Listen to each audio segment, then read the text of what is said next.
Oh, I almost like tripped up the stairs or tripped down the stairs. Kind of a little bit of adjustment.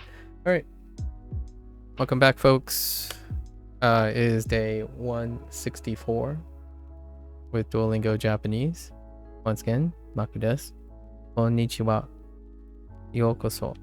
Welcome. Let's see. We concluded Unit 35 yesterday, so let's quickly do our recall for Unit 35 and 34. Let's try to get 18 to 20 things very quickly. We yapped a little bit, just a wee bit, during our Sashinko session. Talked about food culture, at least Chinese food culture. Unit 35. Let's see, let's think. So, our Unit 35 topic was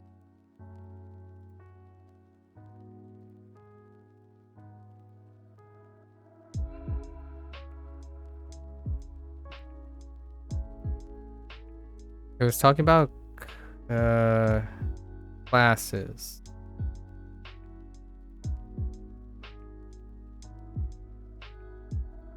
Right? I'm gonna need some aid here. Dang it! It's communication at a store. Okay. Alright. Topic, more food. Yeah. I really like more. I like food topics. Okay, so 35 is communication at a store. So we got a lot of expressions that I quite like. Again, our arrangement right now is we try to think of as many kanji that has showed up, and then we try to tackle any grammar points. Sorry, I'm incredibly tired. I'll probably fall asleep between here and China. Oh, no worries, Blair. You get your rest. Yeah. I hope the meal was good. How was the meal? We're twinning. Okay, so let's start with as much kanji as we can think that showed up here. I think the two most obvious ones are going to be communication at a store. Now, these weren't logged anywhere. It's kind of interesting that they weren't.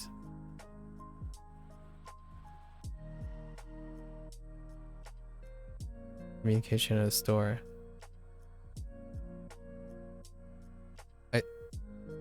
It's not coming right to me, so we might skip it and see if it comes back as it goes.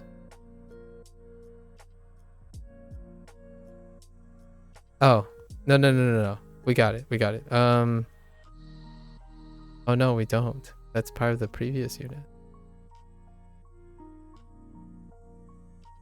Alright, we're just gonna skip over that. Grammar points. I think the grammar point we're going to do is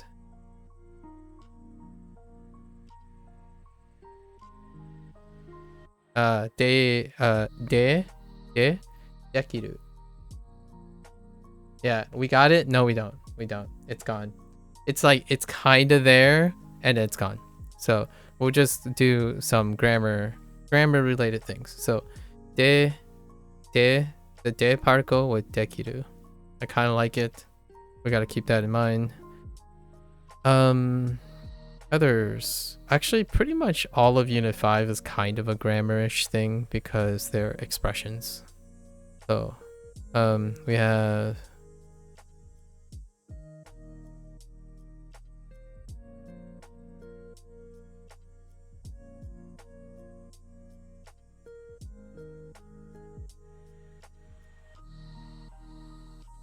kochira desu.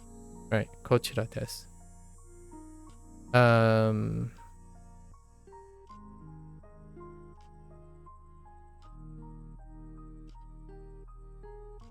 Actually, well, how about also that is not the right kana.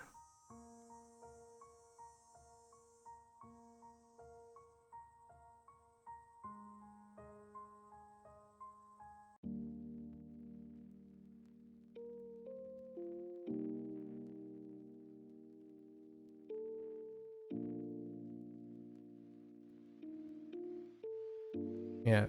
大丈夫, right? 大丈夫です. It's kind of another phrase. I'm gonna go through all the phrases.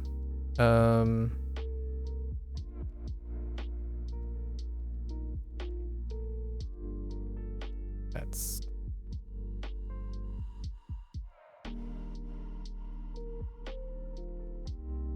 I need to stop doing that.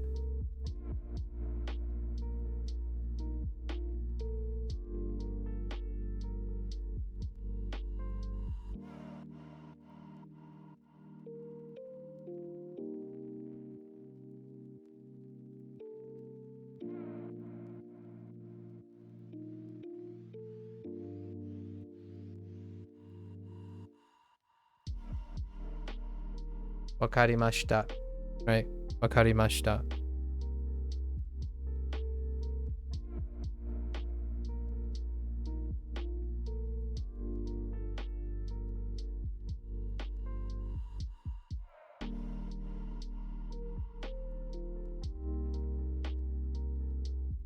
Dozo.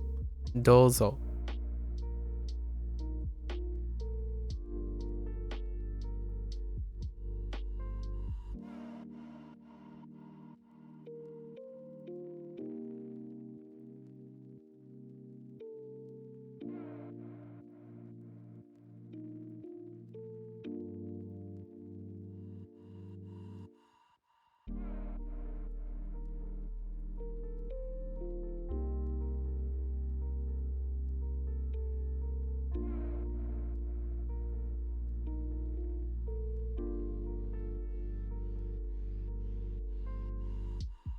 Yeah, 少々 少々お待ち 少々お待ちください which I really like.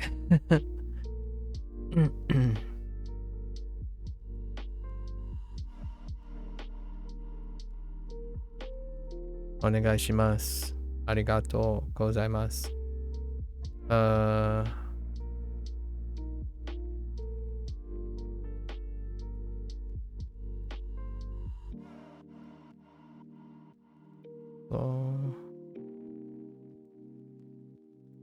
Okay. I think we're okay. Yeah. Alright, let's do some vocab. コンビニで。コンビニで。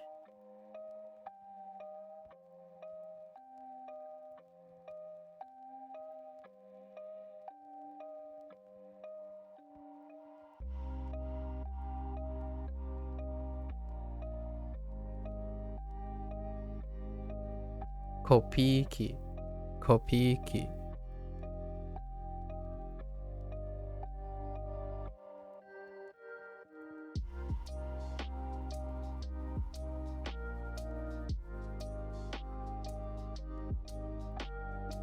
コピーする。コピーする。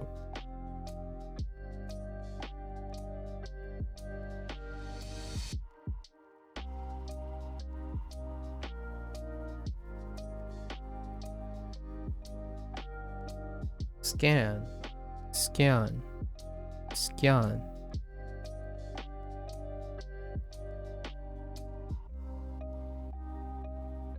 Oh, we have a kanji. Kanji comes up.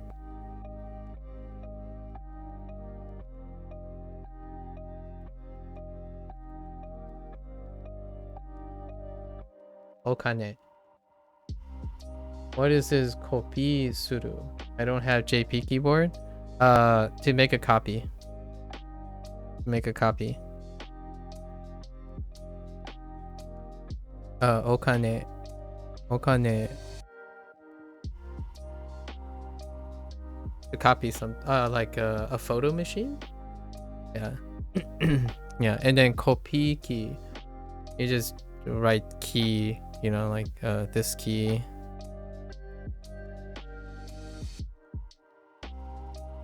Oh, whoops. That's wrong key. And then they just add key. Right. Which is something I can write from write from Shashinko recently. The key. I thought Opie was related to the markers. Oh, okay. I see what you mean. I see what you mean. Yeah, okane.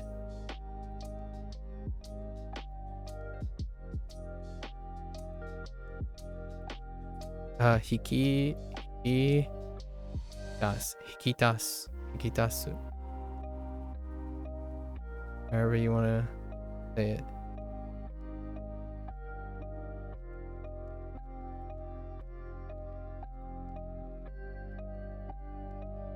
So okane, okane o hikidasu, right? Or hikidashimashita, something like that.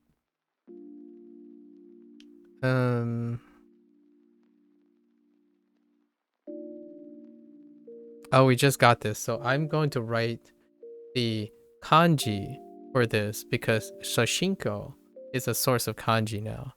So it might not show up in Duolingo. However, now we have overlap between our other inputs.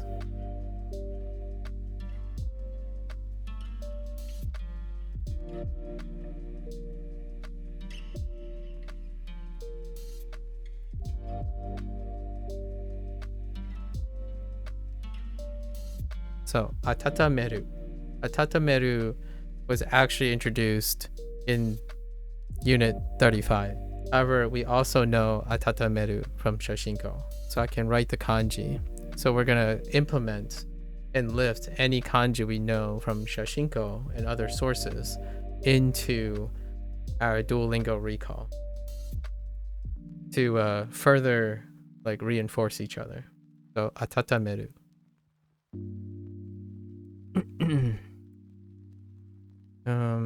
Let's see. What else can you do at a convenience store? Oh, stuff that they introduce as new. Like, it's not really new. Not really, but oops. I need to stop making that stroke first.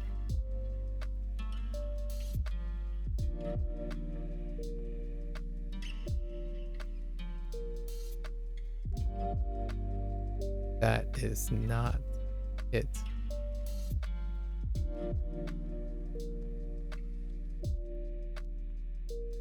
Apuramen, of course. Apuramen.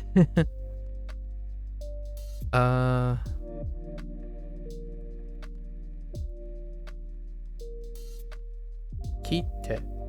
Kite.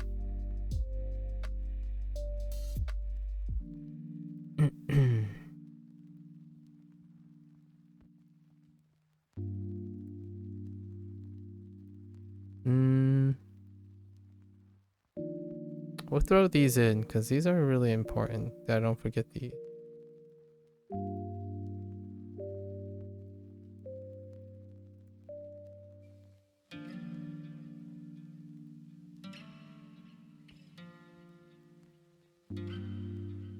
Reji Bukuro. Reji Bukuro.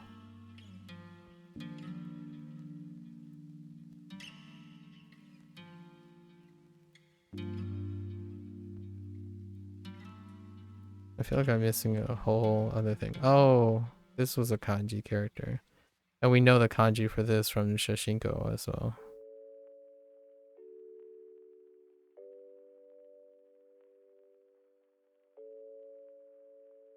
And this is a tense that hasn't really been introduced. This is technically a grammar point.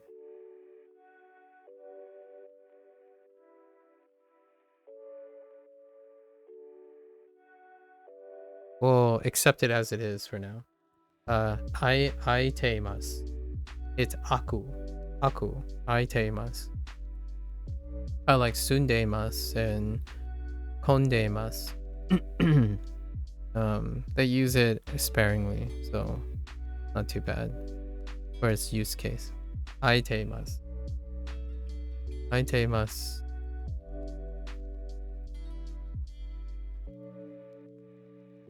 Aiteimasu. What else we got? 4 more. We can do 4 more.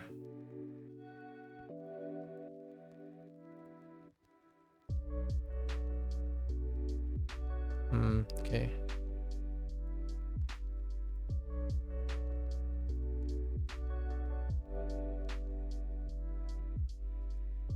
Ohashi.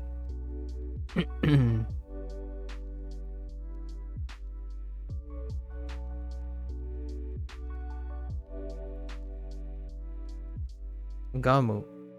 Gamu.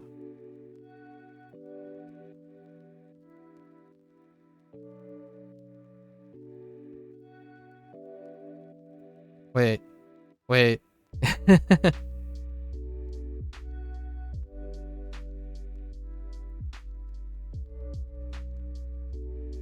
Obento.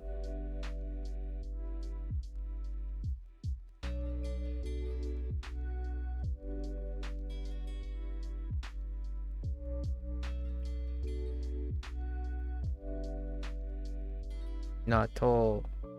Nato.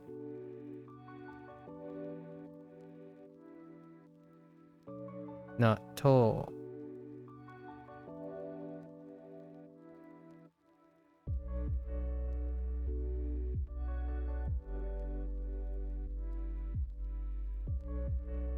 There's definitely more, but I think 20 is a pretty good number.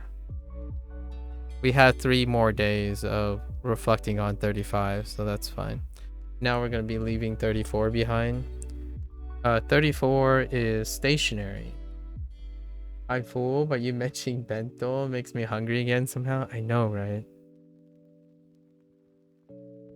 Unit 34, stationary. It's buying stationary. There is kanji for this. Kanji.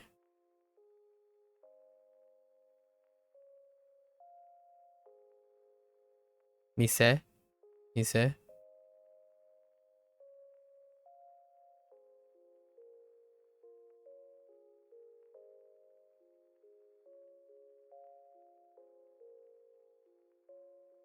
Kaike.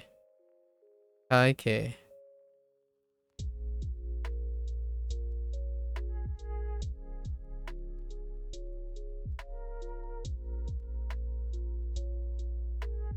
Scout.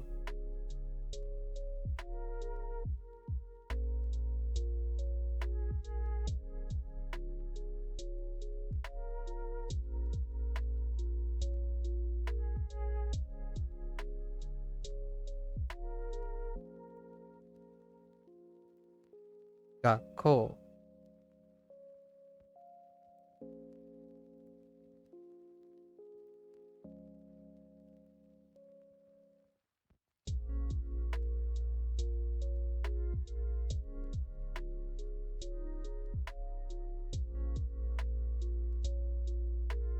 Nanichi.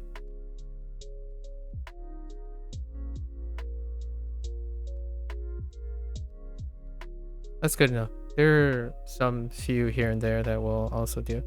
In terms of grammar, some grammar things. Actually, I think this might be free of grammar.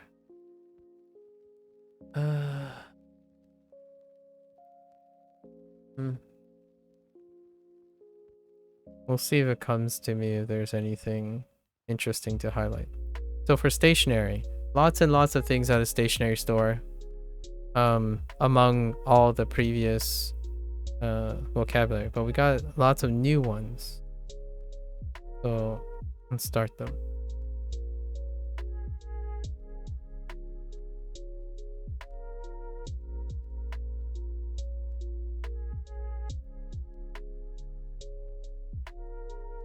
Umbogu. Umbogu.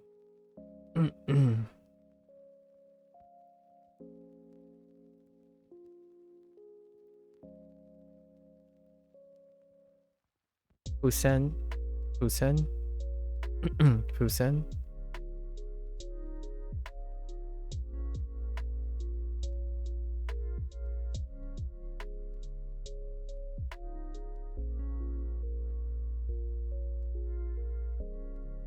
Keshigomu. Keshigomu.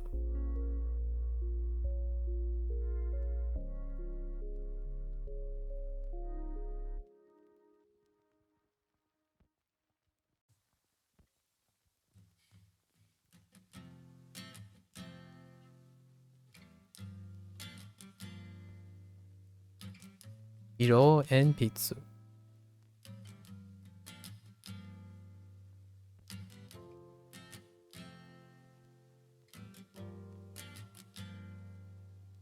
Oops.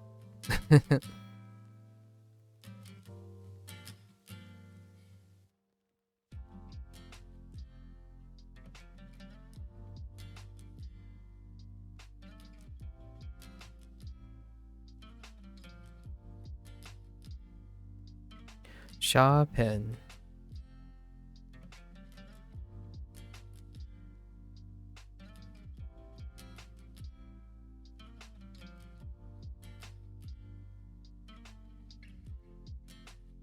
Hochikisu. Hochikisu.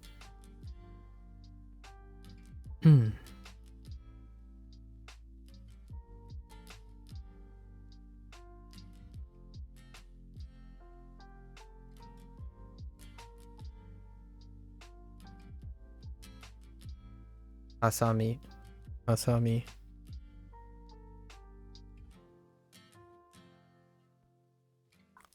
Noto.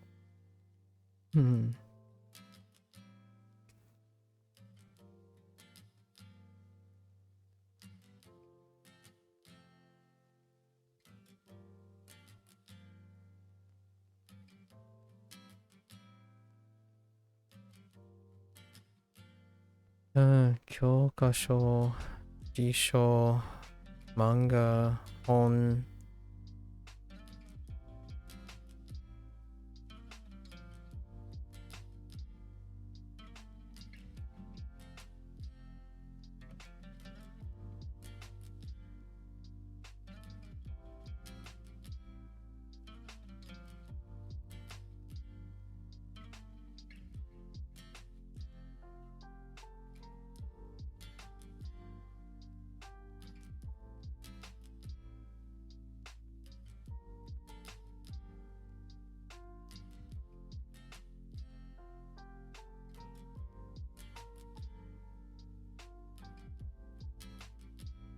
Oh my goodness, the pen strokes are not landing.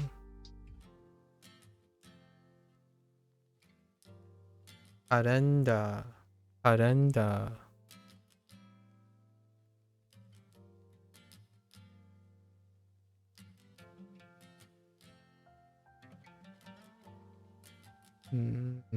Okay.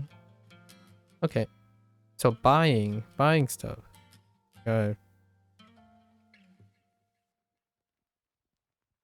Biki off.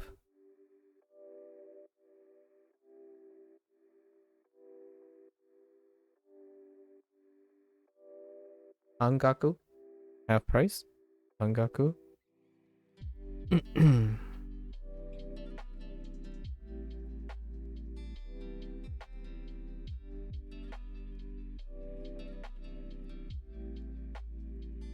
Oh my gosh.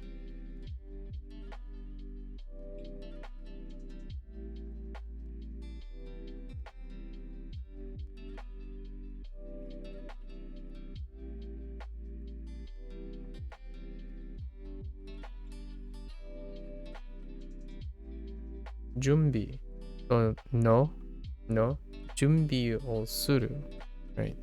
To be prepared for something. Like school. Gakko. Gakko no jumbi o suru.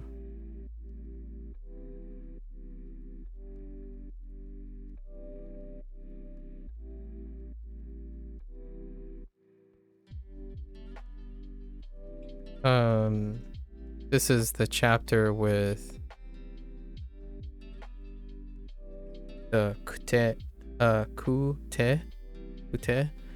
or linking adjectives, linking e-adjectives.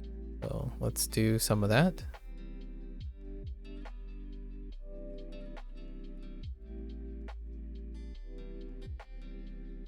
Right. Chisakute, chisakute, chisakute.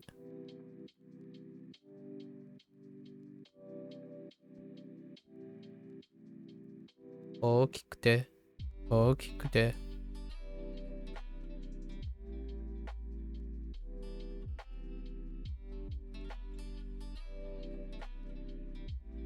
Yasakute, Yasakute.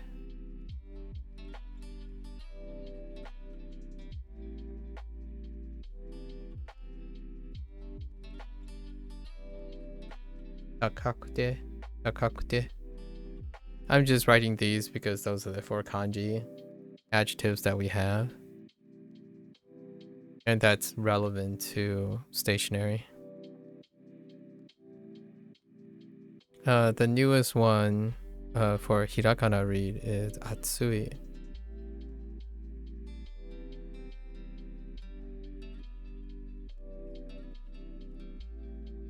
Oh my goodness.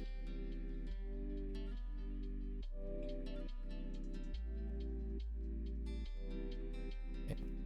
Atsui for thick. Atsui. I think that's good enough. It's 5, 15, 22. Not too bad. 22. Take it. So we're leaving 34 behind for some time. And then, you know, relying on whatever SRS that Duolingo brings up. And then maybe we'll pick up a few more things on from 35. Let's look at the guidebook for 36. No grammar points, right? So what do we have? Which one will you drink? Oh, dore. Dore o nomimasu ka? Dore? Dore has been used sparingly a couple times, actually. So discussing a meal. Oh no, my stomach's grumbling again. Okay, dore o nomimasu ka? Dore ga mizu desu ka? Which one is the water? Okay. I see. You're gonna ask. Okay. I see where they're going with this. Dore ga mizu desu ka? Thank you for the meal. Oh, hey, we finally got this phrase.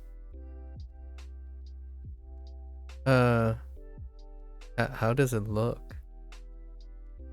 Gochi so oh, I need to hear this actually. ごちそうさまでした。 Yeah, gochiso sama deshita. Yeah, it's such a very specific thing, but you hear it a lot. Or thanks for the gochiso. Someone made a funny comment about it. Like, this is extra formal, and there's like some new age Japanese influencers who are like, how often do people actually say this? So I kind of like the idea of knowing the historics, because I love to use it anyways. Gochiso sama deshita. Gochiso sama deshita. I drink green tea every morning. There's nothing new there. Let's see. Yeah. Watashi wa mainichi ocha o nomimasu. Alright. Ocha o nomimasu. Alright. Let's pop in and see what we have. Oh, wait, there's only 5 lessons here. Oh, maybe there was an update. Maybe that's the update they're talking about. Wait, there's only 5 lessons in this one. Oh, maybe... Oh, I can't check the old ones. You can't tell how many lessons there are. Interesting. This one, maybe they did reduce the volume. That would be so coincidental. Because I promise I don't work for Duolingo, but that would be a really weird coincidence. So far, every update, I think someone else is, obviously. There's plenty of people who make these comments, right? I'm sure. But so far, every single update, at least every subtle update, has addressed something that I've noticed anyway. And I'm sure everyone else, lots of other people notice. But if this is part of an update, I'm going to be interested to see if all of these other ones are 5s. And 4, or like 5s and 4s. It is an alternative. So there was one concern I had about the ongoing Duolingo structure. Either they're pools either their pools, like their prompt pools, are too small to accommodate such a large volume of repetition. Alternatively, they can shrink the number of lessons, right? So that you don't hit diminished return. I think overall, I would say I agree with a lot of the general consensus that repetition is great if it's functional. However, I think the average length of how big the pool is, that repetition is getting, you get too close to having to repeat. And when you repeat, it can be very difficult for individuals to feel like they want to go the extra mile to find a creative way to learn something that is statically repeating itself. So the alternative is to make the lesson repetitions shorter so that it has a less likely chance of encountering the same identical prompt, or maybe something incredibly similar, and then it would actually speed the unit up. However, they could integrate something retroactively, as in a way to go back. So maybe they're setting up for something, but that is interesting. It's such a big coincidence. I have not seen a Japanese lesson out of 5 in a very long time as an introductory thing. It might still be there. It's so hard to tell because I can't like go back and see how many it is. But 5, I dig it. I actually dig it. If they're not going to generate more prompts, like increase the pool, reducing that stuff can alleviate some of the concerns, like fine-tuning down the length. Anyways, interesting. Actually, now I kind of just want to look at the kanji section for a second, see if anything changed.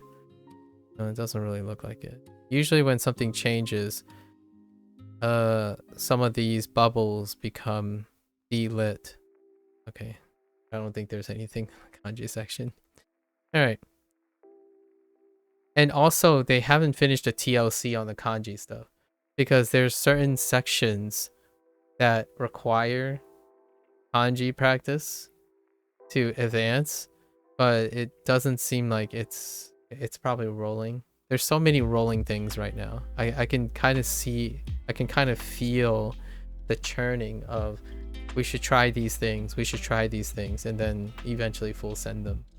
So I'm kind of curious what they're rolling in now. All right, so let's head off. Ringo is a...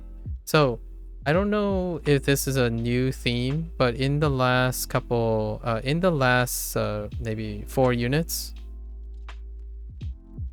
the prevalence of a review, like a visual review and a dedicated like a prompt to something that already occurred, is part of the first lesson set. I don't know if that was their plan, but this kind of thing is trying to pull something from a really long time ago. Usually the pool that they pull from for extra vocabulary is like within the last 2 or 3 units, and lingo is really far back, and they have done this quite consistently recently, and I don't know if that's part of the update as well. In the Chinese course, they do it already, so that either is a coincidence or they have already done this. It's interesting. So like when they say new word, it's not necessarily a new word. It's a word that you might have forgotten that you already had a long time ago, so it might seem like new. That's why I'm making a note of this, because all these are not new words. Right. So that has changed, in my opinion. Up to this point, this does not occur. They just kind of just leave the vocabulary behind and leave it up to you to do the upkeep on all the old vocabulary.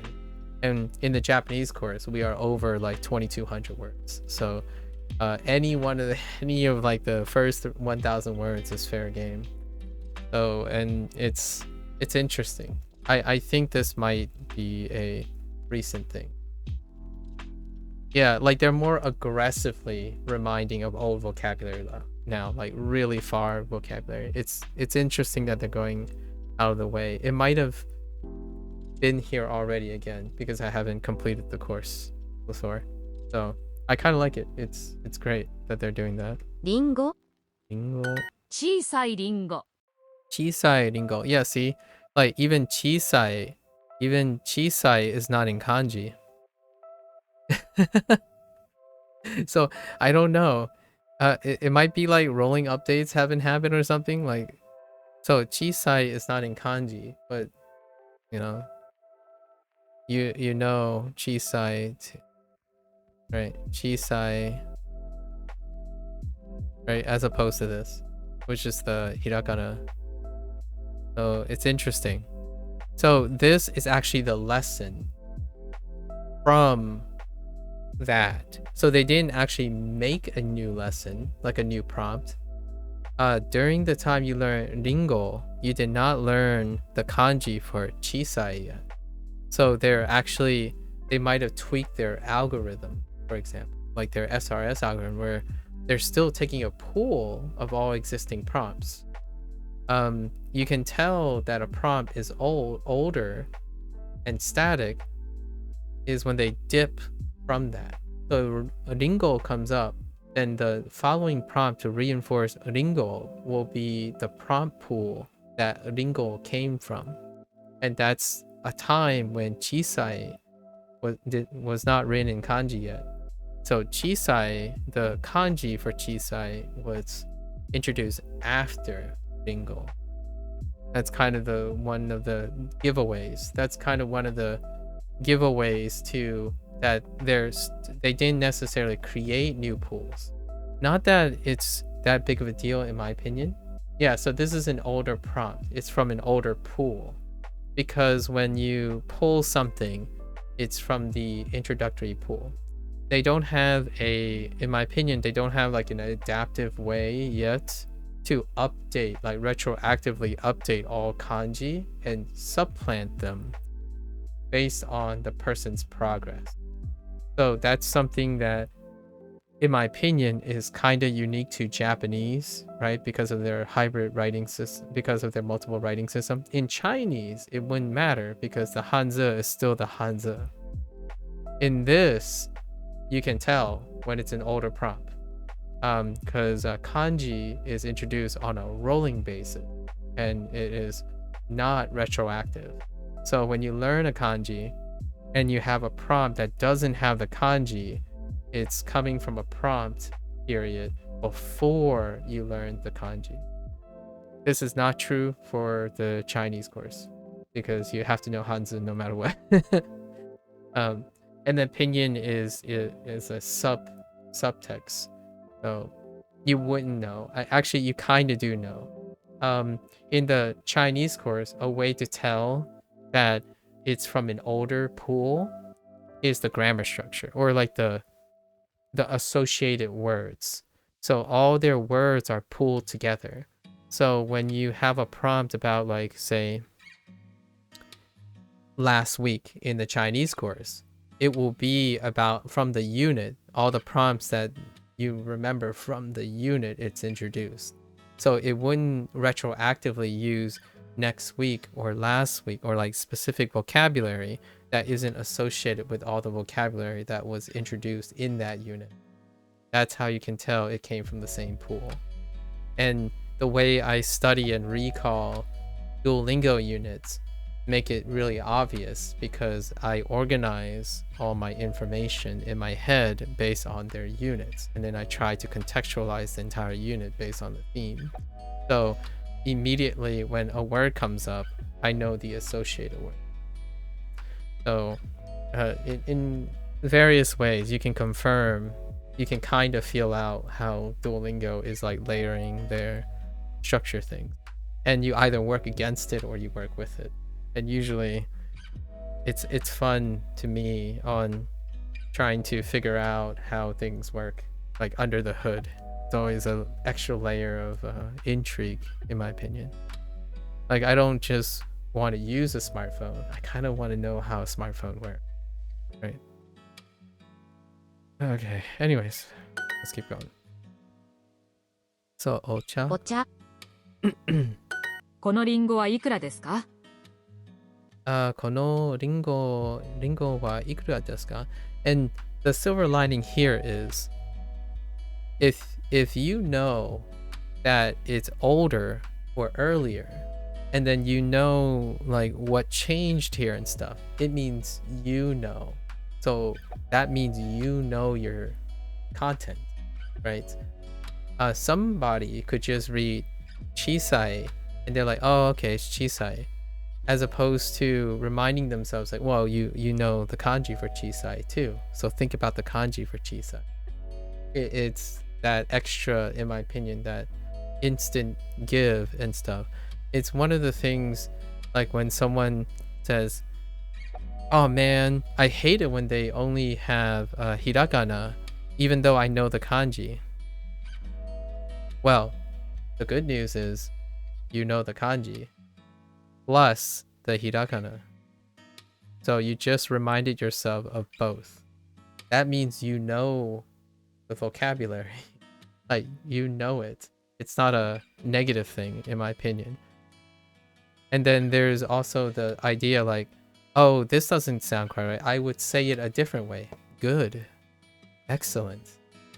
When you read this thing, it's like, how would you say it differently? And if your natural habit is like, nah, I would say it this way, like, good. You're doing it. You're constructing, right? Yeah, you're constructing.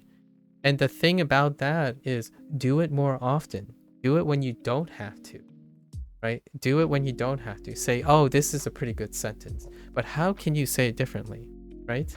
Even then. So that, to me, is usually a good thing. I think people associate too much negativity, where they then start to choose to ignore it. So then what that happens is it feels like a waste of time. Right.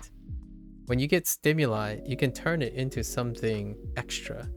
Or you can choose to be negative about it and then say it's a waste of time. And that's fair enough, actually. And if you know it's a waste of time, and if it occurs frequently, you make note of that, and then you move to a different thing. You move to something that doesn't feel like a waste. So all of this is very informative things. And I honestly think that what is negative or what is positive can be elevated by the user.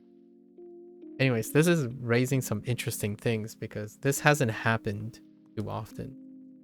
And it just happens to happen now, which seems a little bit arbitrary.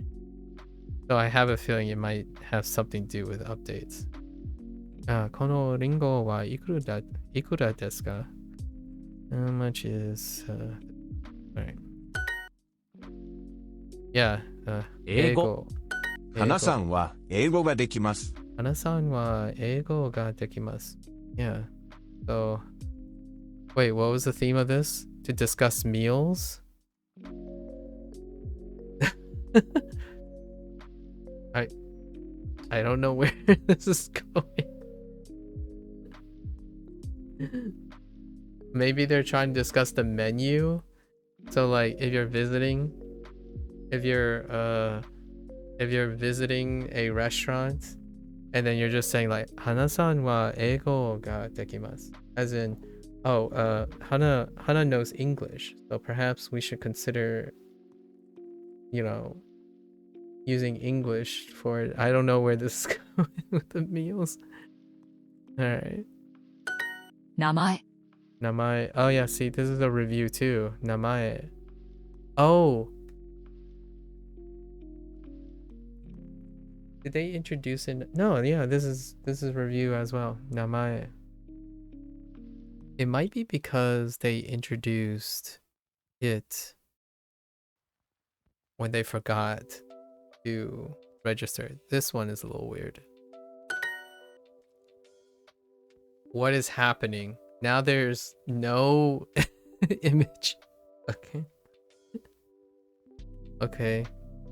So they're just adding the honorific to Mizu. Oh, Mizu o kudasai. Interesting. Okay. Honestly, I probably put honorifics in front of things. I probably put honorifics in front of food when I'm ordering from someone. I think it's kind of a nice gesture. Yeah, and the image is gone. It's weird. So, omizuo kudasai. I think in my general, the impressions I get is if you're gonna order something, I would probably put, I wouldn't mind reminding myself to put an honorific in front. It just seems extra polite thing to do. お名前は何ですか？ Okay, this is a review too. Only this time it's with the kanji. So, omae, 名前 はお名前は何ですか？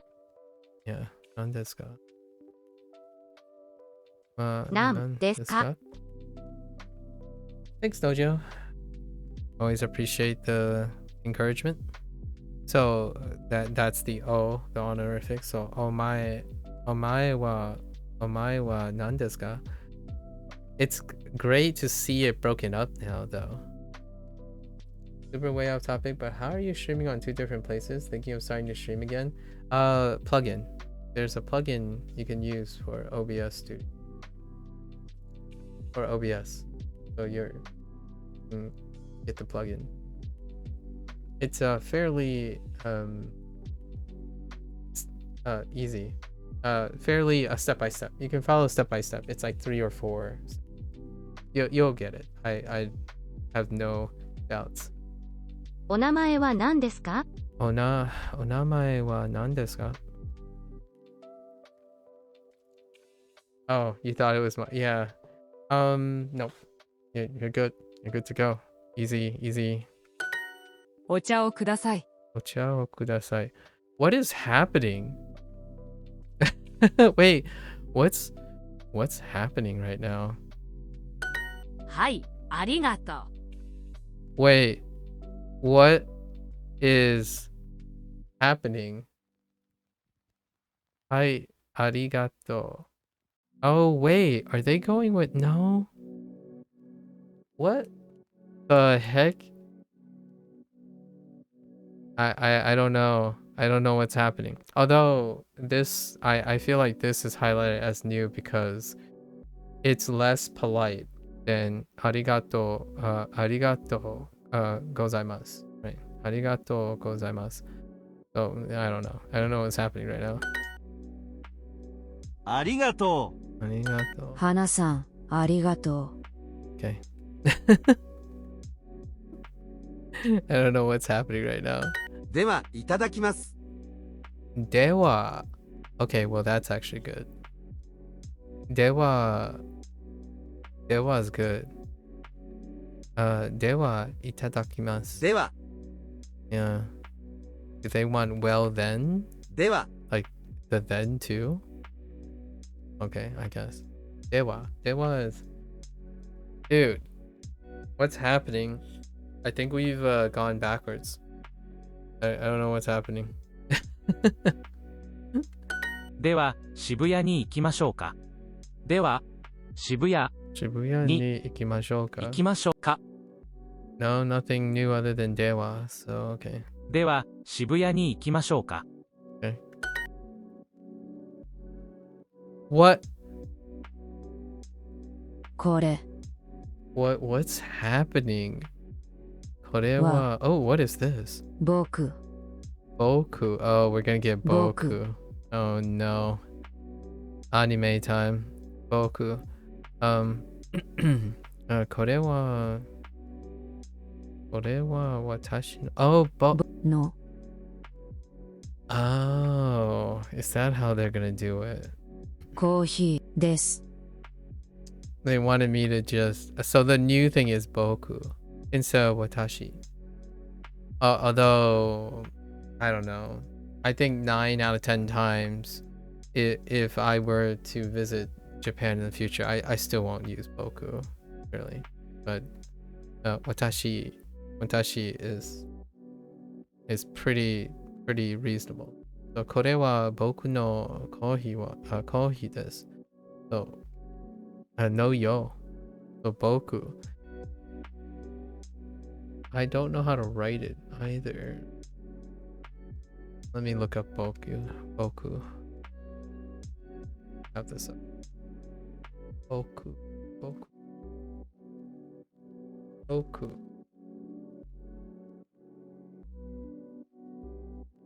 Wow, that is a lot of strokes.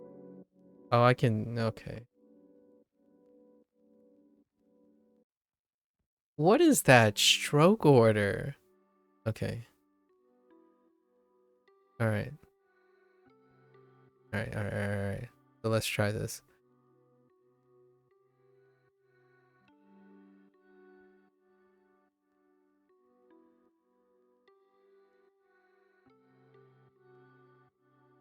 Ne? Okay.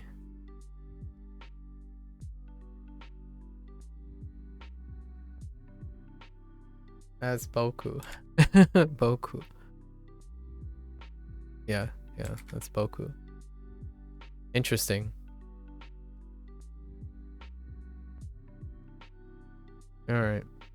We'll have to remember that for tomorrow. Boku. What? これはお茶です。これはお茶です. I don't know what's happening. What's going on? It feels like Unit 1. It feels like Section 1, Unit 1 all over again. Rice, Gohan. What the? Oh, you know what? Maybe they're... I don't know. See, look. Bengoshi is here and Sensei. These are from Section 1. Oh no. Oh no. I'm so confused. ご飯をください。 Gohan o kudasai. Okay. どれですか? Dore desu ka? Okay. Alright. Dore desu ka? Dore is kind of newish for a grammar thing. Dore desu ka? We can write Gohan as well. Gotta remind ourselves Gohan. This is Gohan. Gohan. Dore desu ka? 魚を食べます。Saka o tabemasu. Well, I mean, yeah, sakana. So that's fine too. Maybe they're just going through all the kanji we know. お茶を飲みます。 So far, what I also noticed outside the Ningo thing is that the simple phrases and sentences we have, it's exactly how it should be written. As in, like, there's no like missing kanji in these phrases. But I don't know if that's their intent. Like ocha o nomimasu. This is no, like, there's no like something that should be written that isn't there. However, the Ringo one, the Chisai one, kind of makes me second guess what's happening here. どれを飲みますか?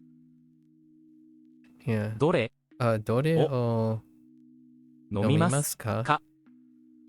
Which that's fine too. I'm also seeing that all the choices are written how they would appear. So like Niku is fine, and Ego, and then these are katakana words. Jusu.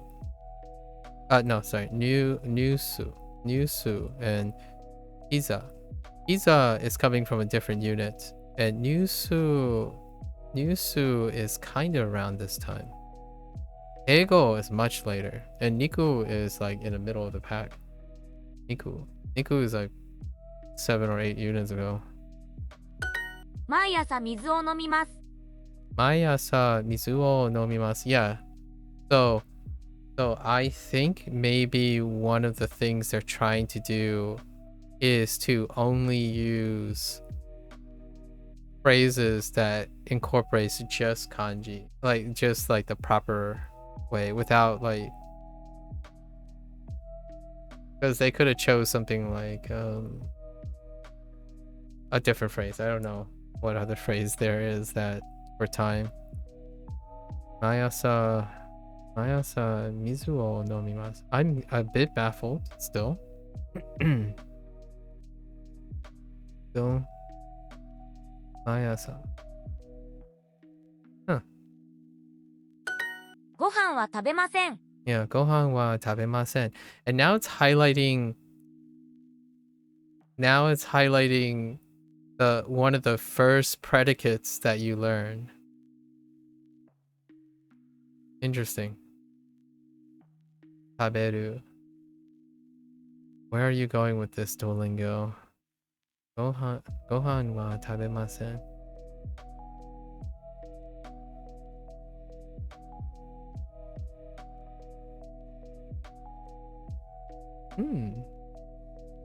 Okay. カレーは食べません。 Kare wa tabemasen. 食べ Oh my gosh. They broke up. Wait, what's happening? ませ They're breaking up the syllables too? Wait, what's happening here? I don't understand this. Why is masen broken up from tabe? Is this something new too?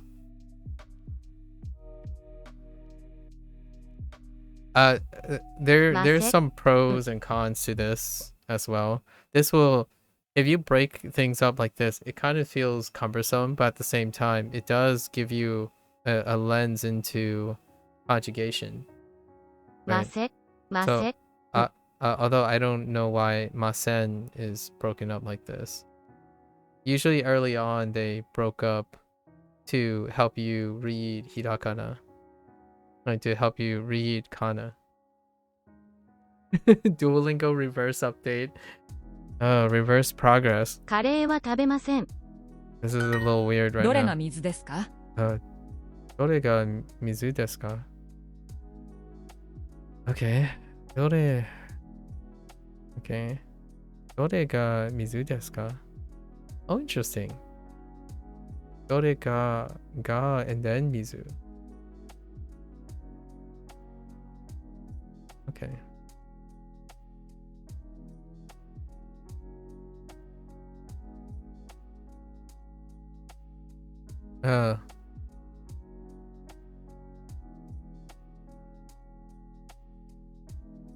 Dore ga mizu desu ka?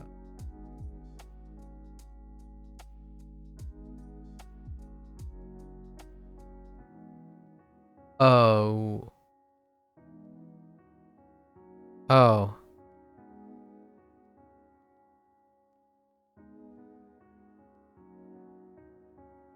What?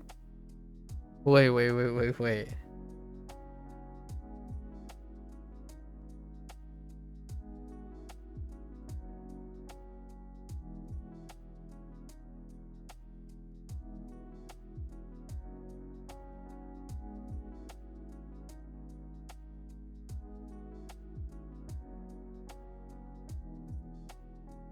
Oh.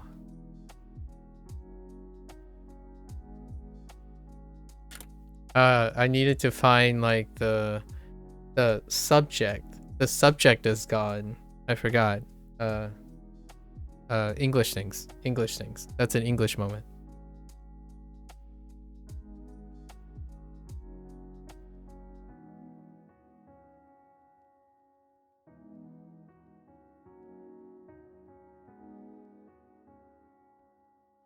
You need to infer the subject.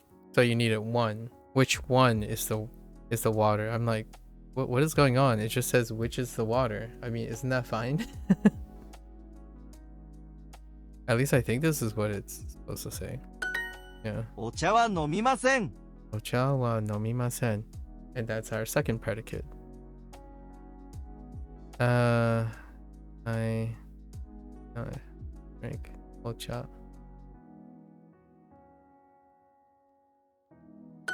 リンゴは食べません。リンゴは食べません。Alright, alright. 毎日ご飯を食べます。毎日ご飯を食べます。English is something. It really is sometimes.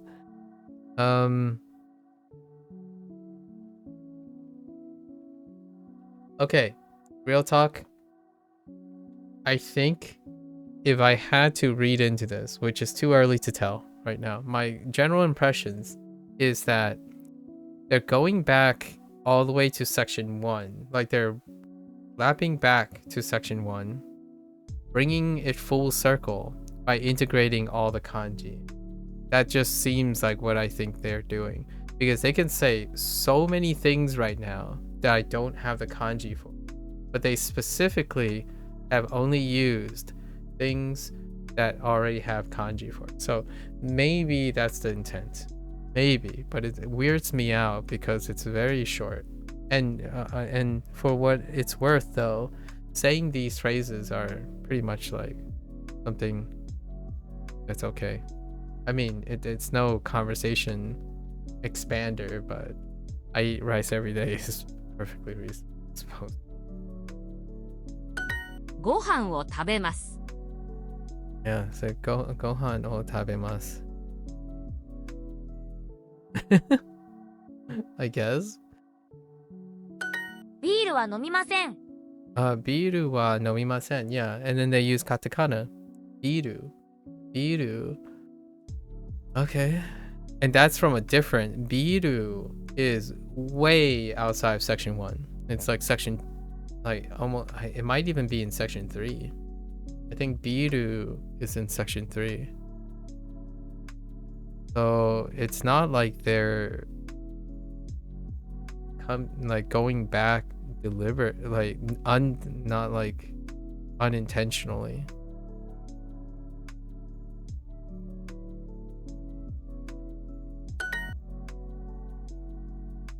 Which is it? Yeah, that's more like it. Which is it? どれ Dore This- desu ka? Wait. Wa. I need a wa? Dore wa desu ka? Ka. No, that doesn't sound right. は Wait a minute. は Oh no, that's fine. お What? This is even more confusing. Okay, wait. お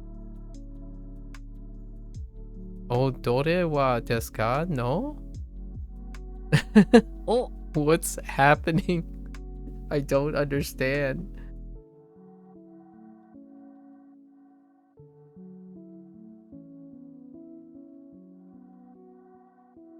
Dore desu ka?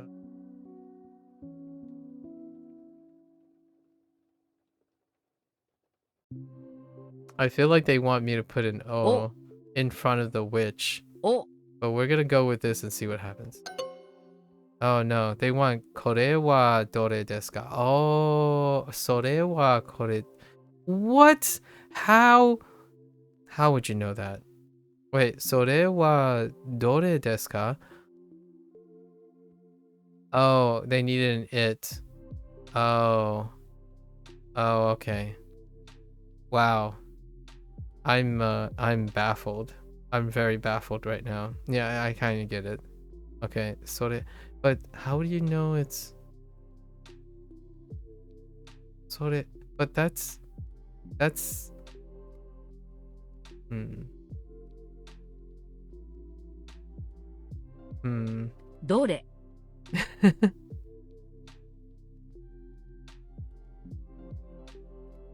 Dore, what the heck is that? ご飯 Did they just replace go with a kanji? What? ご飯 Oh, is that go? That's go. But you don't really need to replace it with that. What the heck is this? Okay. Alright.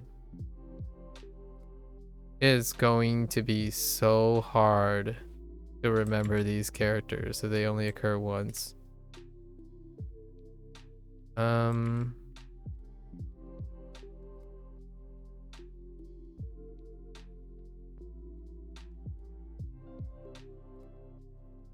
That is one character. You go, wow. What the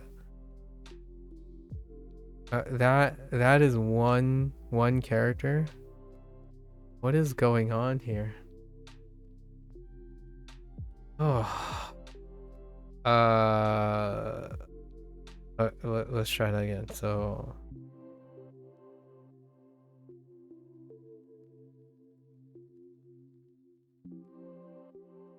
oh, I see. So they went like, oh no, that's because it's colliding. It's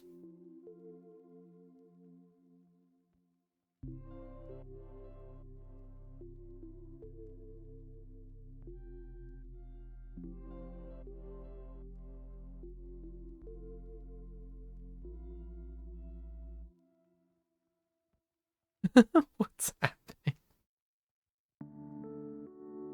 Oh no. Okay, Dore.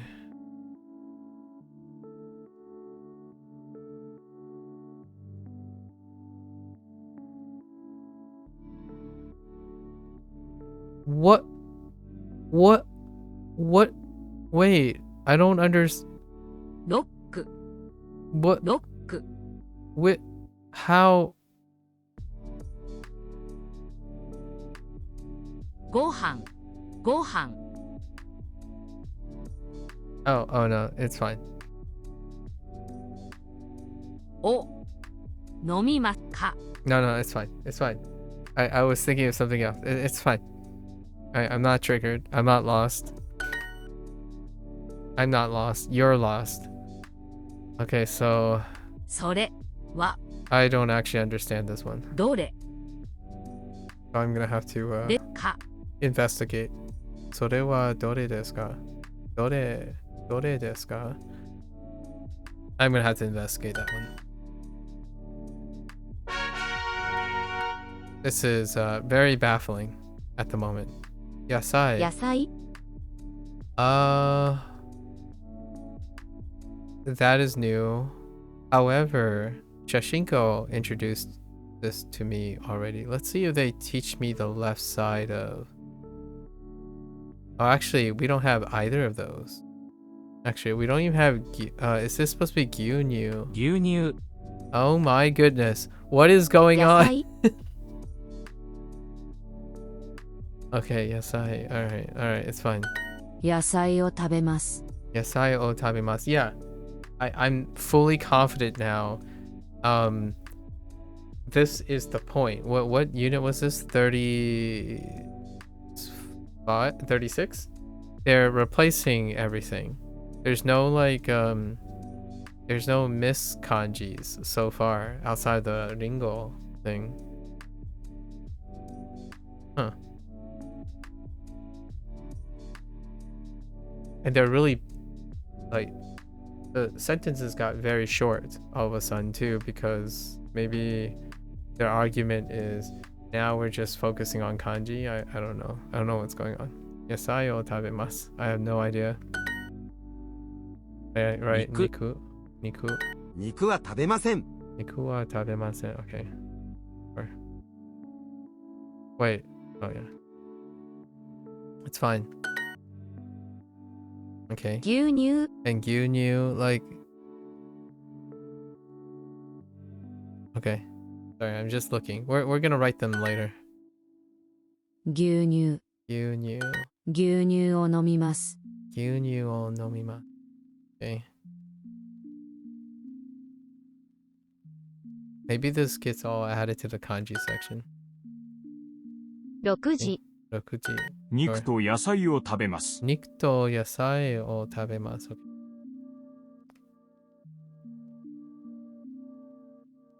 kind of dig it though. 0、1、2。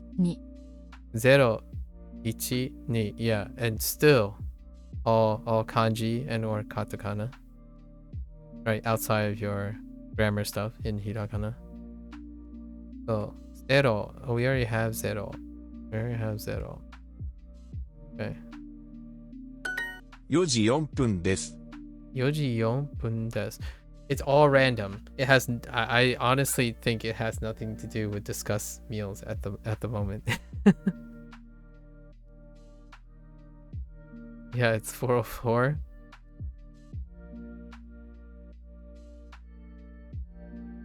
So weird. Okay, 4時4. 4分. Wait. 4時4分です。 4分. Have I had 4分 before? Wait, 4時4分です。 is it really 4分? I thought it was 4時4分です。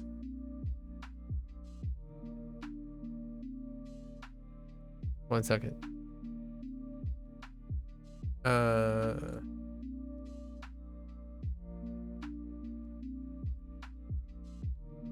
4分. Yes.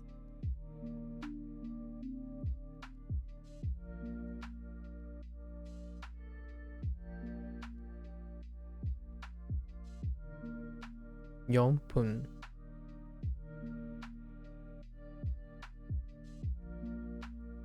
Yeah, yon pun. Alright. Good to go. I don't remember if I've ever known yon pun. 2時2分です。2時2 2分分です。2時じ2時2です分です。So 2分. They're going over counters. 今は1時1分です。今は1時1分です。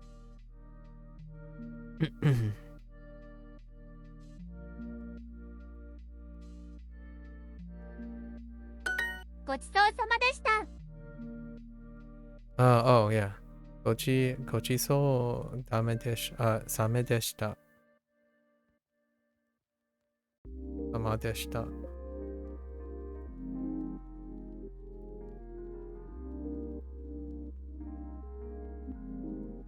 ごちそうさまでした。では、ごちそうさまでした。 Okay. では、 Combining that. ごちそうさまさまでした。でした。 What is going... okay. Okay. では。Okay. Okay. Okay. 7時。 7時、 7時。7時7分。 7分7分です。です。 Okay. 1時、今。今、 1時1分です。今は。Yeah, sure.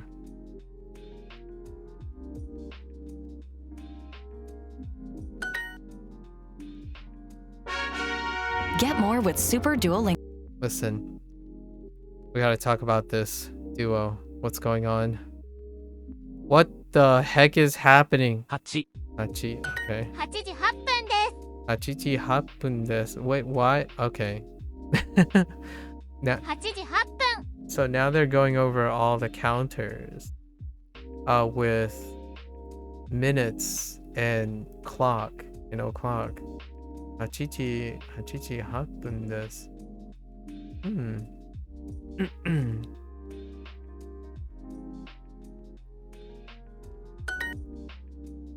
Okay, Q.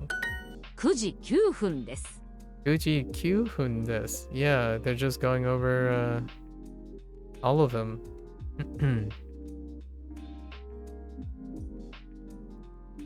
Uji Q hun this. 10、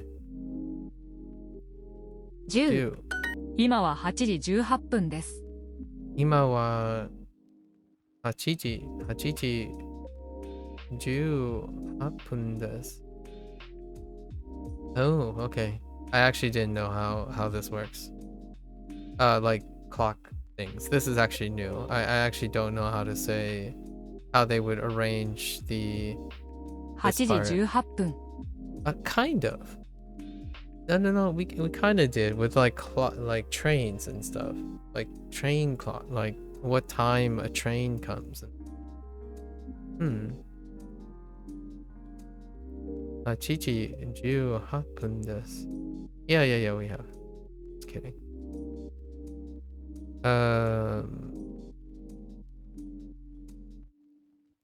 Ne? Ne? 今は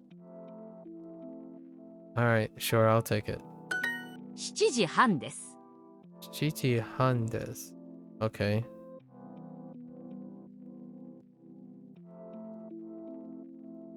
7時半です. 9時19分です 9時19分です. 19分です. Okay. 今は5時15分です。今は5時15分です. 5時15分。5分. I don't know why that's highlighted.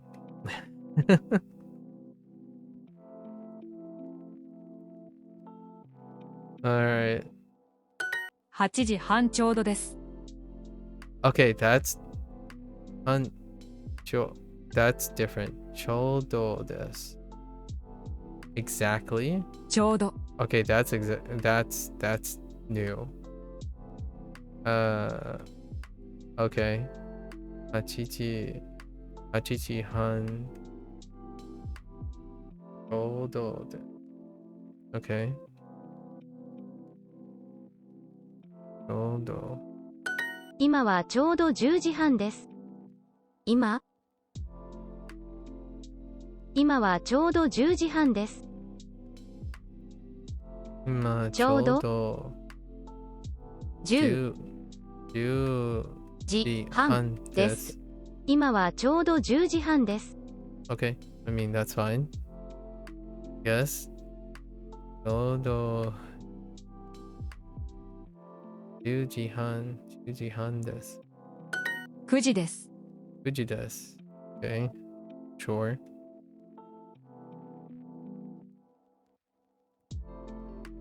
10時10分です。10時10時10分です。10時10分です。Alright, so they're just counting up. So they're up to 10. It's almost like they're like counting towards something. 1分。 And they're still covering last unit, the vocabulary from last unit, or the last two units. IK. 会計。半。 This has been such a weird experience. 年。話。今は7時ちょうどです。今は7時ちょうどです. Okay.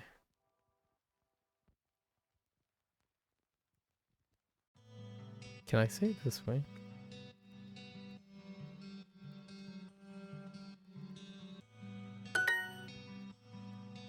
Dodo. ちょうどちょうど9時半。9時半3分です. Oh, not 3分. 3分。 Wait. First. 3分。 We don't need that. Just kidding. 9時半です. ちょうど9時半です. Okay, they would put it first. Yeah, that's fine.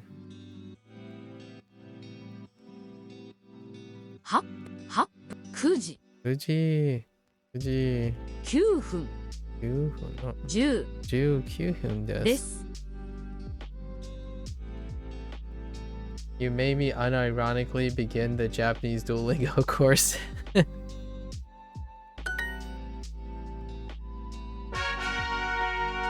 What is going on?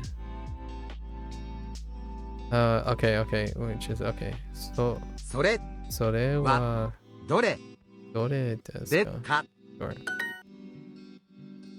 Yeah, now I have what Yamada, what the 山田 Yamada Okane. Okane. Yeah, so they have the previous units vocabularies too. 9月1分 電車 Yeah, I'm confident now. I'm pretty confident. My 14-year-old self is telling me to pick up where you left off. Oh, well, your 14-year-old self seems like you're getting younger. You're subscribed. Hello there, Gina. Well, thank you for subscribing. I'm confident that what they're doing now is they're completely avoiding using any hiragana reads. So ever since that one chisai, every single one where they're doing any form of hiragana, it's associated with a kanji. Yeah. 牛乳 Even the ones I don't actually know. Gyunyu, like, but I know what milk is, so that has to be milk. Oh no, here's one. Just kidding. Iro and Pitsu. I don't know if Enpitsu is one of those special exceptions. Actually, let me look at Enpitsu. I'm gonna go to G show here.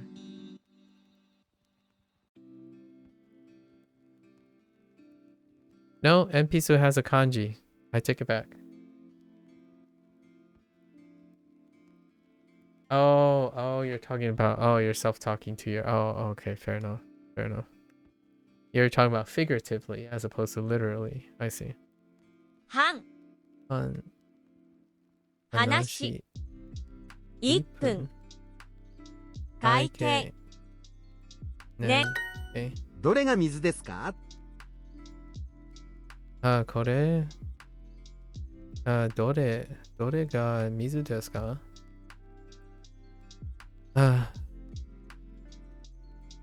Okay. 9時19分です。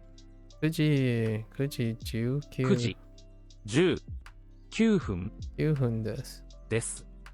9時19分です。What was this? Oh, Jane. I think Jane is fine. 9時19分です。では渋谷に行きましょうか。では Shibuya. Oh no, Shibuya breaks it. Proper nouns don't have kanji. では Shibuya に行きましょうか. Okay, so the Chisai and Shibuya and Iro and Pitsu are the few examples. Interesting.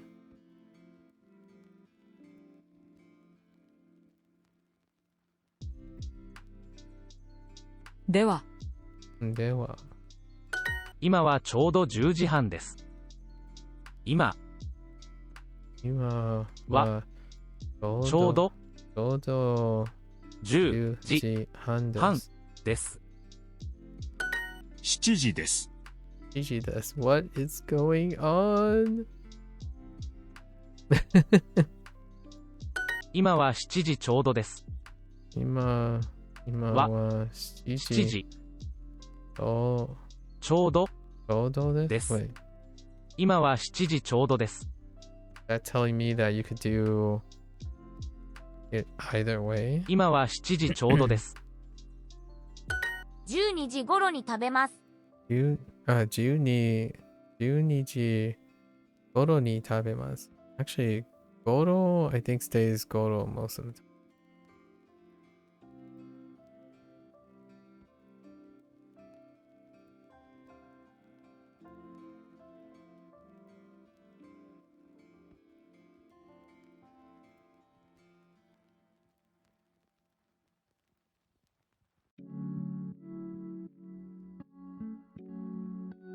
I'm so baffled right now. 9時9分です。 Okay. 9時9分です。 Okay. Alright, let's go to the kanji section to reveal what's happening. Oh, yeah. Yep. Okay. Yeah. I see what they're doing. It's weird that they started at unit 36 though.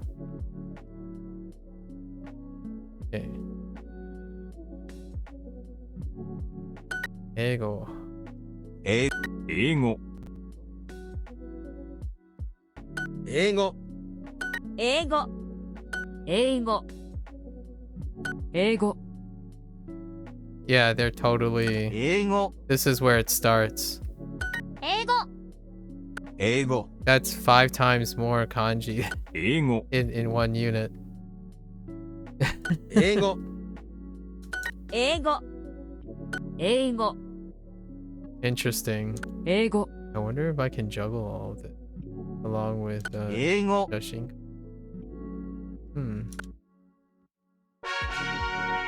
It feels so weird learning a non-tonal language. I mean, it's kind of weird. At the same time, it is tonal. It's just not tonal on one syllable. In a way.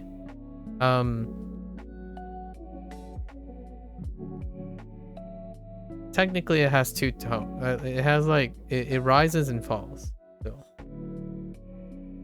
It rises and falls through the words. And it does matter whether it rises or falls, or stays the same. So it kind of has 3 tones, but they're very classically similar 3 tones through the words, like through the words, but it's just referred to as pitch. Which I can kind of see why that would be considered not a tone. It doesn't rise and fall on each thing, but it does rise and fall through the words.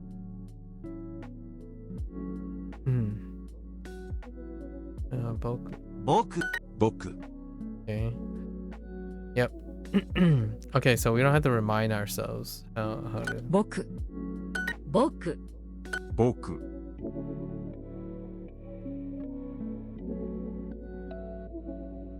僕、 Oh, I think I added an extra stroke 僕、 last time. 僕、 僕、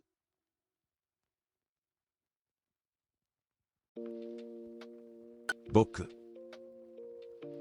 I'm so happy with every single character. Yeah. It's not real. It's kind of hard to. It's kind of hard to explain a little bit, but 僕 every new word, and there are a lot of them. You have to know where it stops and where it starts again.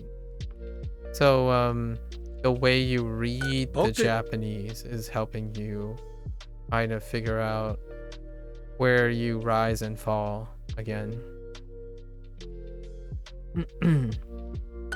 僕、 You watched a video about that? Yeah.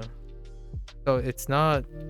So like the thing you're saying is one of the biggest misconceptions about... It's one of the biggest misconceptions. There's no stress in Japanese. It's a change in pitch. So you're rising and falling.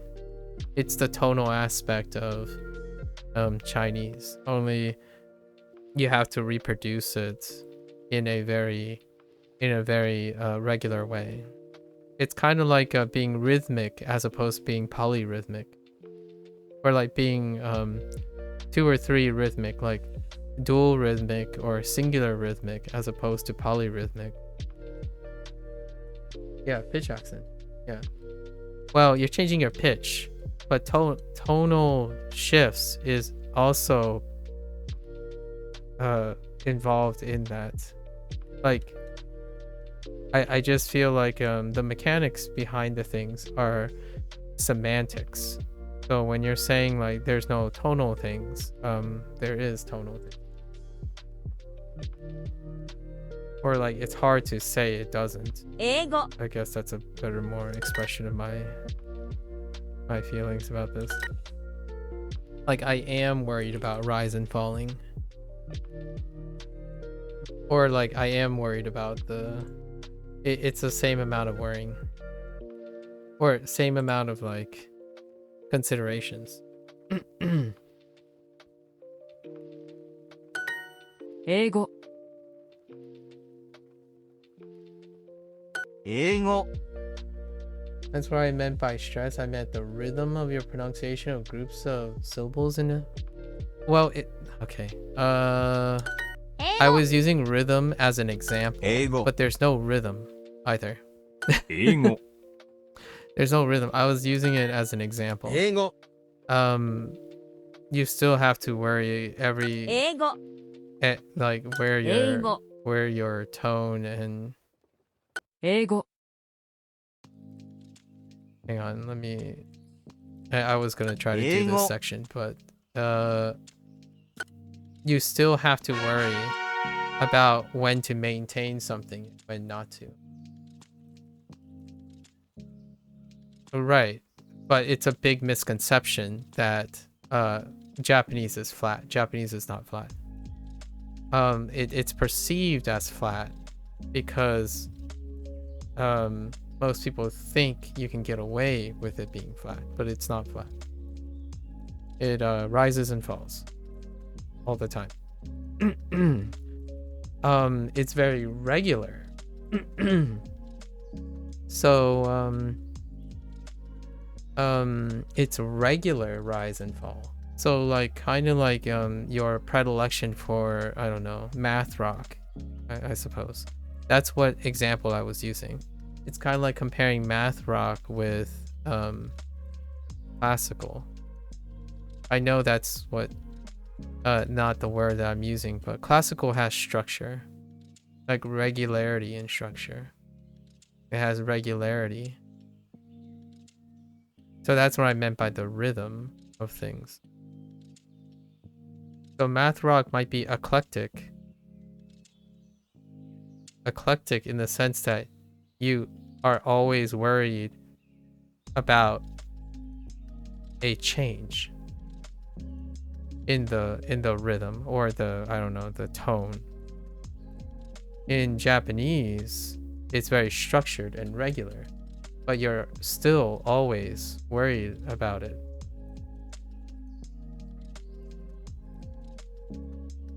It's like if you're not playing in an orchestra piece, are you constantly worried about something? You are keeping track of its regularity. So when Japanese goes like this, you're always worried to keep this up, or then you go down and you're always concerned about not going up by accident. So your own when you're talking about the tone thing in Chinese, it's because it's changing very, very often because of its words. Each of the like sounds can go up and down, right? However, this also takes a lot of discipline to do. Staying flat takes a lot of attention just as much as going up and down. It's kind of like a professional drummer who says like what people think are hard. So this usually described as pitch accent. It is usually described as pitch accent. That's what people want to call it. And for me, I call it a rise and fall. So to equate it to other things, right? So it's kind of like a drummer saying like what is stressful or hard, and then it would be like a drummer who does like a rolling, I don't know, a rolling, what do you call them, like a rolling drum line, right? So it would go like up down everywhere, like all over the place, and then the professional drummer would say this is actually hard, which is when they do like,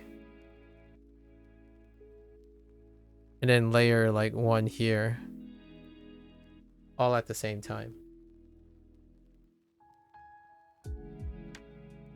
Oh yeah, no worries. No worries. No. I'm not saying that I disagree or agree or anything.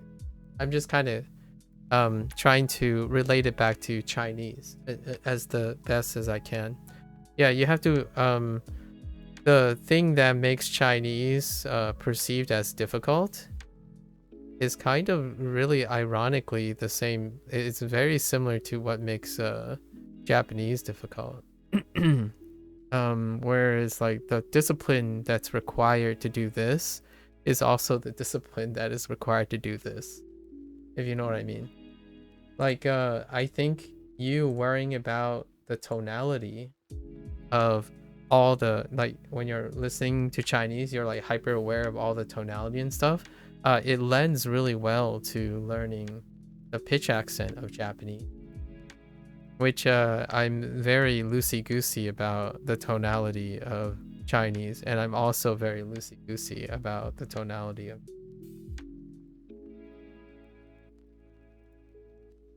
Yeah, and here's another funny thing about tonality, right?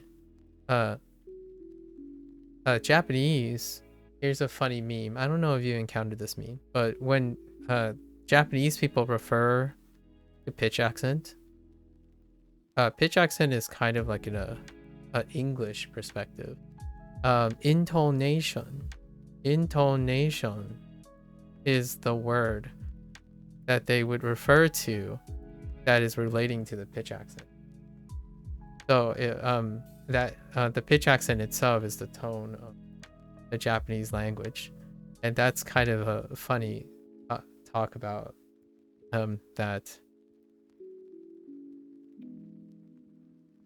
It's more of a gradual tonality throughout your speech. It's a word by word basis. The pitch accent is a word by word basis. All I can really say mostly is there's a regularity to it.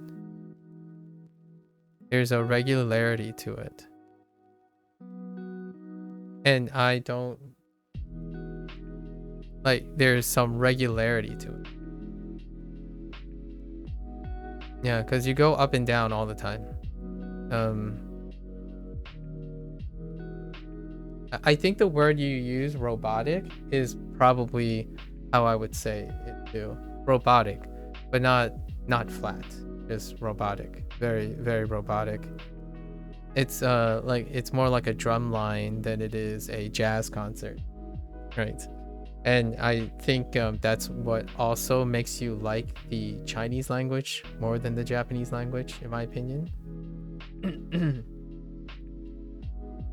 If you're listening to like the Japanese people speak, you can see that you may be able to pick up that it always rises and falls regularly. So it might sound like it's robotic, which is very apt actually, because it takes a lot of discipline to be regular.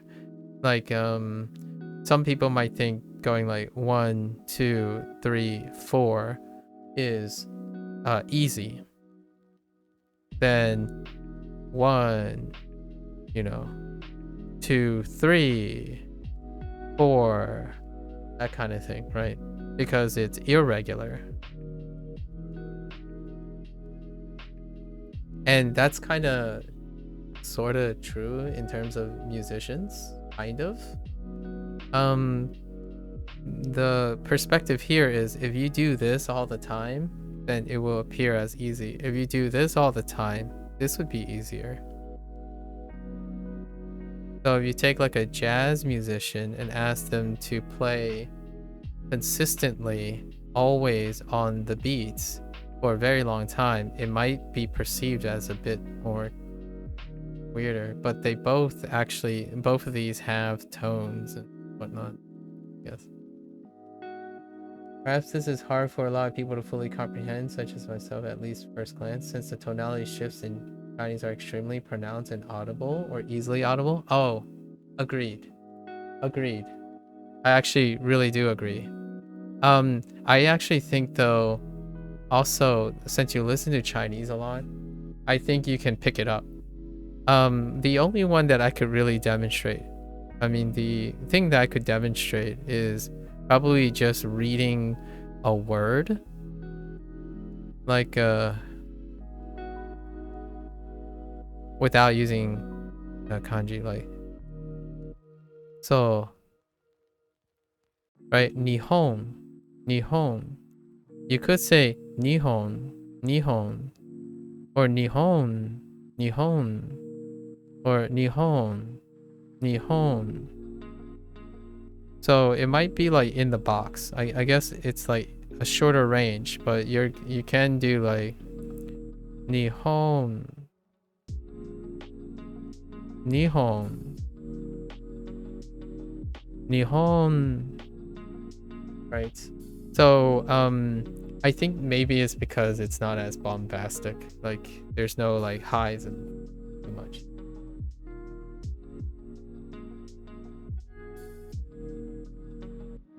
Yeah, the way you're just describing something I watched a video about, that's why I took it when you said rhythm. Yeah. It's a lot more subtler, and that is kind of the thing that makes I think learning Japanese kind of rough when you're listening to a native speaker. It's still not. Oh, hello there, XD. Yeah, so at the moment I basically don't think about it at the moment. It's like I look at the samples, I think of the samples, and I imitate them at the moment. Yeah. But there are words that when I say them with a wrong pitch accent or like a different pitch accent, I like cringe a little now. Oh no. I secretly want you to also learn Japanese. No, I'm just kidding. It's nice to contextualize other languages within the language that you're learning. Like if you have a target language and you're trying to like relate, because Japanese and Chinese, there are quite a lot of things to relate, and that can make you like really want to enjoy that way. Blair likes the Japanese and Korean, so oh no, that's perfectly all right. That's why we have discussions about it. No, I didn't think about that. Oh no. You kind of want to learn. I think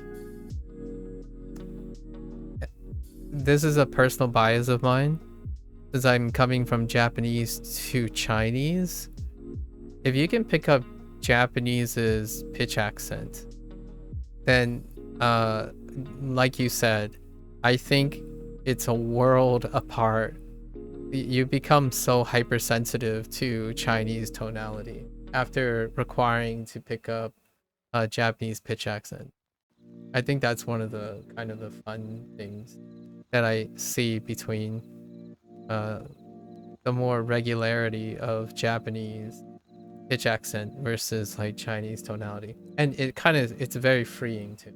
I think Chinese tonality is very freeing after you spent the half the day doing Japanese. Pitch is important. I thought that waiter was Tenny. And yeah, Tenny. Yeah, it is Tenny. Yeah, Tenny.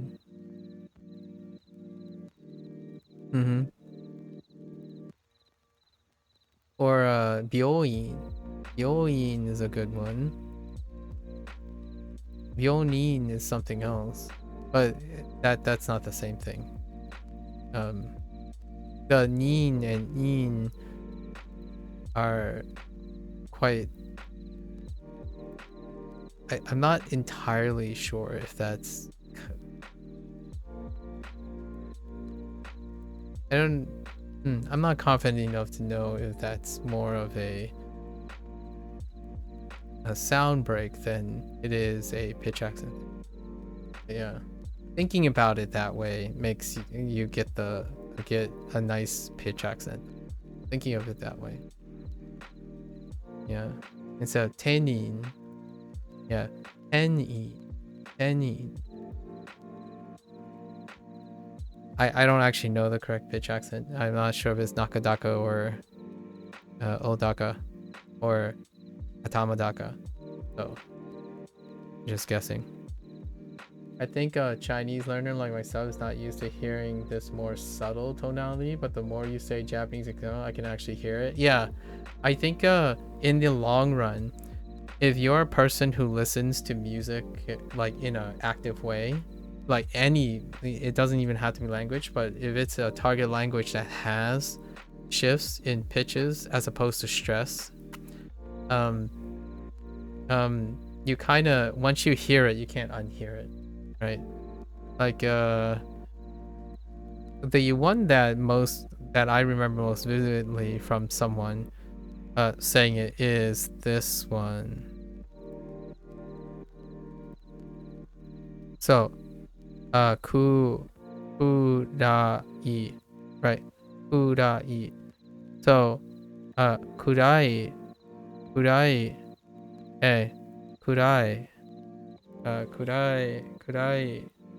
and kurai are two different, and they're actually two different things. Yeah, so kurai and kurai. With that pitch, I thought the kanji was... Oh, I see. Tenin. Oh, okay. Ah, tenin. I see what you mean next. Yeah, so this one, kurai.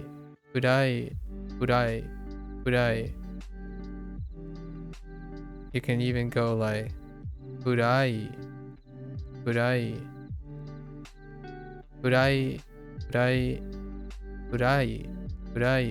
and kurai. So those are like the these are like a lot of times people call these like the standard things.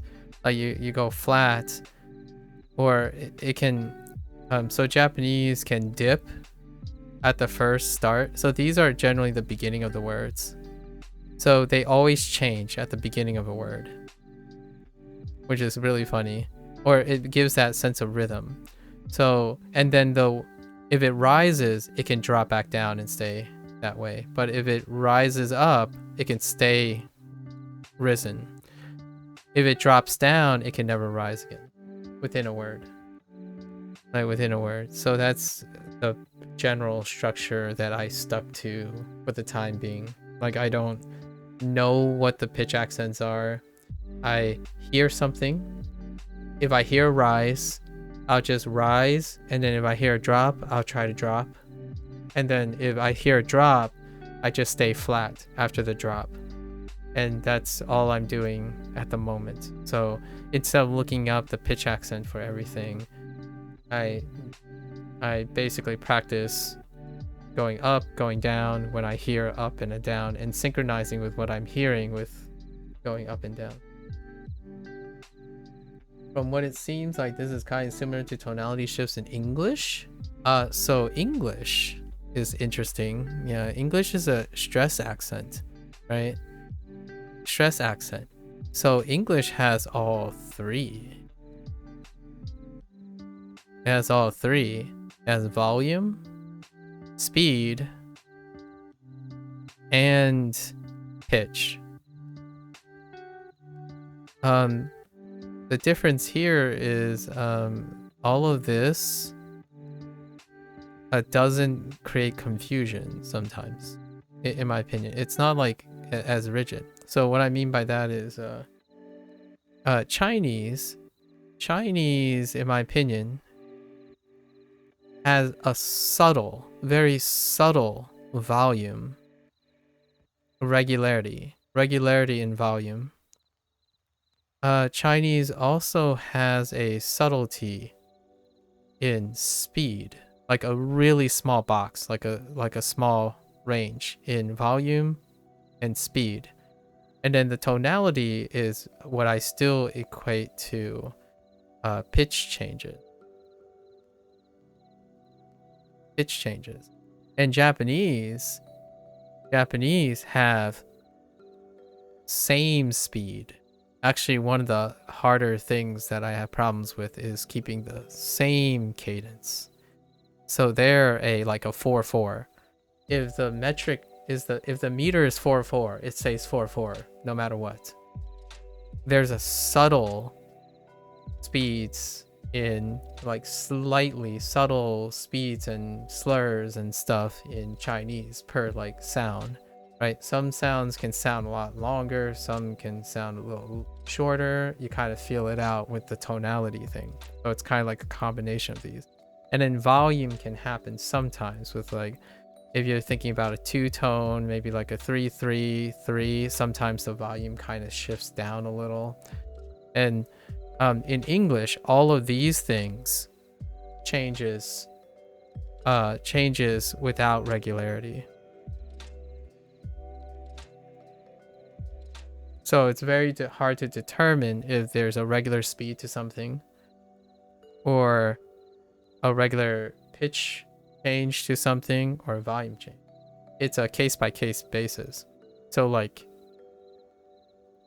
cake, right? Cake. Well, this part to a Japanese person sounds like 2 beats. And then this part sounds like 1 beat. So then when you go, it's nice because Japanese have a counterpart. So keiki. So it's keiki. So it has 2 beats for and then it has 1 beat for the end. So keiki instead of cake. So is it 2 beats? Cake. Well, it is. It's 2 beats because cake only lasts 1 beat. Now, does this hold? You know, is it true for all other words? No, it's not. It's not true for ka. Right? Caught.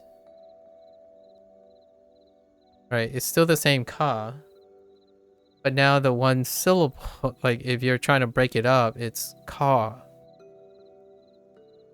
Right? And there's also versions where like cat, right? Do you know if it's 1 beat or 2 beats compared to like a cake? So and then also it's not keiki, it's cake. And our stress makes cake louder than something else, like I don't know, cake versus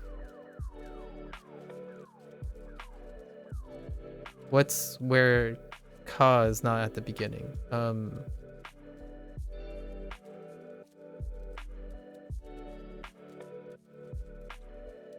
That's a bad example. Is there a word that I can think of that where ka is at the end? Mistake? No, with this syllable, ka at the end of not in the beginning, like in a second syllable or a third syllable.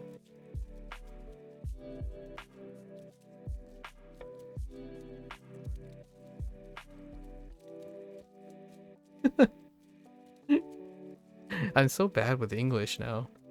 But the example I was trying to illustrate is whatever it gets stressed, right? Wherever it gets stressed, there's gonna be a change in volume, change in possible speed, and it's also a change in pitch a lot of times, wherever the syllable is. So, and there's no regularity to it. There's no regularity to it, in my opinion.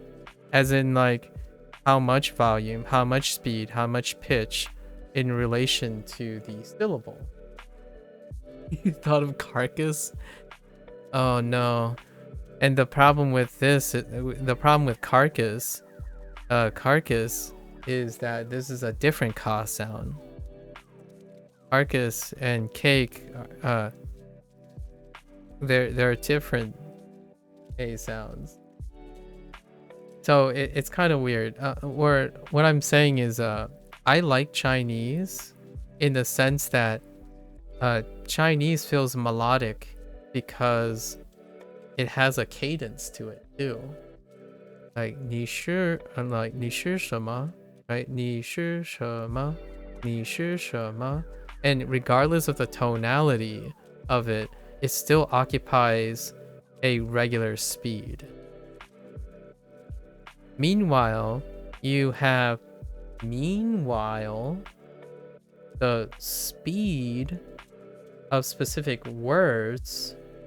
When you're stressing something, it can get longer, shorter, because you want it to. So when you're like speaking, it doesn't feel like there's a regularity to it, other than where the stress happens.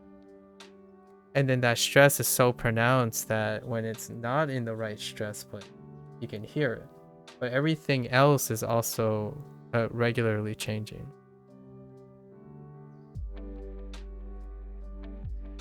Yeah, Japanese, and yeah, it's the long story short, in my opinion, is that I think if you can provide regularity, like if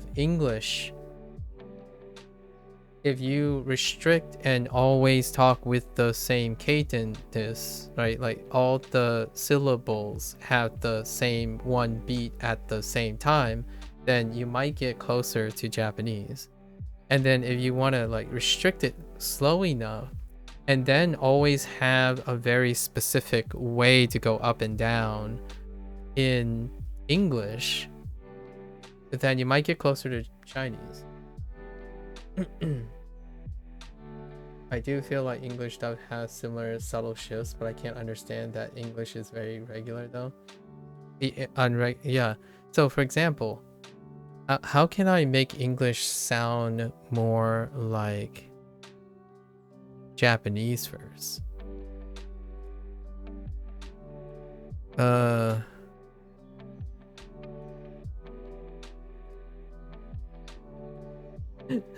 It's so hard. I don't have enough training for this. It would be fun to watch a video about it. It's kind of like how I used to talk, I suppose. I suppose if I try to stay within a box of my pitch, I can at least equalize my pitch so that it is completely flat regardless of what I'm saying. However, you just heard that when I said saying, I just changed my rhythm, right? Some English words don't always have one beat per whatever sound. So it's really hard. Like even saying sound. This part is like carried over. It almost even feels like 2 to 3 beats. And then this is just 1 beat. Sound. If we were gonna speak in Mandarin and try to make sound, it would be shama. Shama. Or something like that. Like you're expressing something. So instead of saying shama, as in one beat, shama, ni shi wa de, like wa de mama. You could say ni shi wa de mama, and then like go all the way up and down and stuff. Like instead of saying mama, you say mama. You know, mama. So now you have ma. Or you carry 3 beats. Ma. And that's kind of, in my opinion, what English happens. So if a kid said mama, I would think it's more like ma. So mama, as opposed to mama. And in Japanese, it might be mama, mama. And then in Chinese, you could have, you know, all the different tones, but they would pick one of the tones. But there would be 5 tones. Meanwhile, Japanese will either rise or fall. And they would always be on one beat. And in my opinion, so does Chinese, with some subtlety. With some subtlety, the Chinese beat is also regular, as in ma ma. In English, it can be mama or mama. Mama? So mom, you know, mama, mama, like it can be all over the place because this can also be tonal as well. Like it can raise in pitch and lower in pitch, like mama, or like mama would be flat. Mama, mama, mama. Like it's I don't know. I don't know what I'm trying to wrap my head on all the. I sometimes say "ire" with the I when it's "ire." Oh, kirei. Oh, okay. Yeah, yeah. XD. I had often thought of kirei, right? Kirei. The equivalence of kirei is this. So I often someone represented this in Nomaji for me, and I was like, oh yeah, that's great. Basically, Ei is supposed to imitate these things. It's just that in Nomaji, in order to create this symbolism, you use this letter. So it's really ire, right? So they were trying to go for this, but the sound that it has to make is this, ire. I don't know why they went with this type of thing.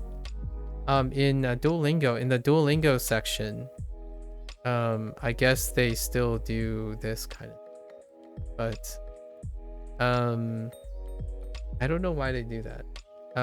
At least in my opinion, like this, it's kind of like this, right? I don't know. And then there are others like I don't know, this one. I'm also starting to realize how complex English is. I think oh, hello there, Tom, or not Tom. My opinion, here's my opinion, at the nice thing about English is you don't need any of, like, you don't have to worry about all of those things because you're an English speaker, I suppose. But at the same time, I don't think it destroys the meaning.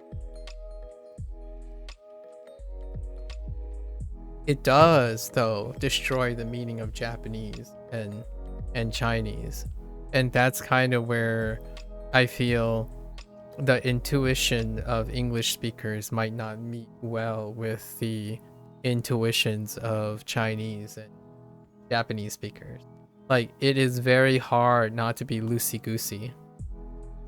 Like, for me, I think having to always do this is difficult.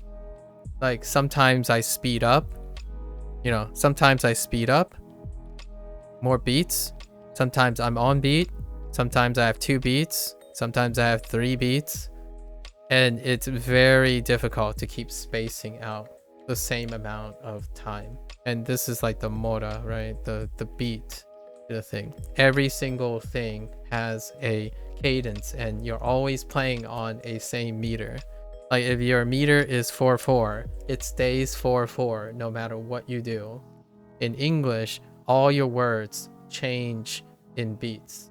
It constantly change from like 2-2, 2-2-1, and then it's like 3-1 or like 3-3-1-2, right? Like the meter in all the words constantly flex back and forth, and that's what makes it, in my opinion, one of the qualities of the Japanese language that makes it sound very robotic. And people like this kind of thing. Yeah, English is math rock. Yeah, that's exactly why I use the math rock analogy. English is math rock. And then even more so, English is jazzy in the sense that pitch and stress goes up and down all the time with no like, there's no like regularity to it. And that's why I feel a lot of times people think English sounds inelegant. There's beauty, in my opinion. Obviously we kind of differ because you like math rock and I like beauty and layering, right? So I feel Japanese is an essence of layering. It is the one where the beauty of the language is how regular it is. One of the most constrained, regular sounding. So it's like beauty and simplicity. It always maintains the same cadence in terms of its speed. It tries to put a regularity on its tone by restricting pitch fluctuations. So there's a very, like, it's weird to even have a rule for pitch accent for an English speaker, in my opinion. And it's less weird for Chinese, but that's because Chinese has more tones, right? Has like a bit more fluctuation. And in English, it's the Wild Wild West. Hence the English accents, right? You have English accents that prevail. A Japanese English accent, well, English can sound like Japanese cadence if a Japanese person speaks their cadence with English and you can still understand them. In Chinese, right, they can take whatever their tonality is and then add it to the English or like to the weird English thing, and it will still be okay. No, it's gonna sound different, but the idea is it doesn't stop you from understanding them. Meanwhile, in my opinion, in Japanese and Chinese, if you change that stuff, you're going to get what faces. Like, what are you trying to say? Like, why are you saying it like that? I don't understand. With some tolerances, yet, man, think about the times when your tone is off in Chinese, and then think about the times I can think about the times when my pitch accent is off. Like really off. There is some tolerance in both languages, but man, you could really screw the pooch. Meanwhile, in English, I don't know. If I place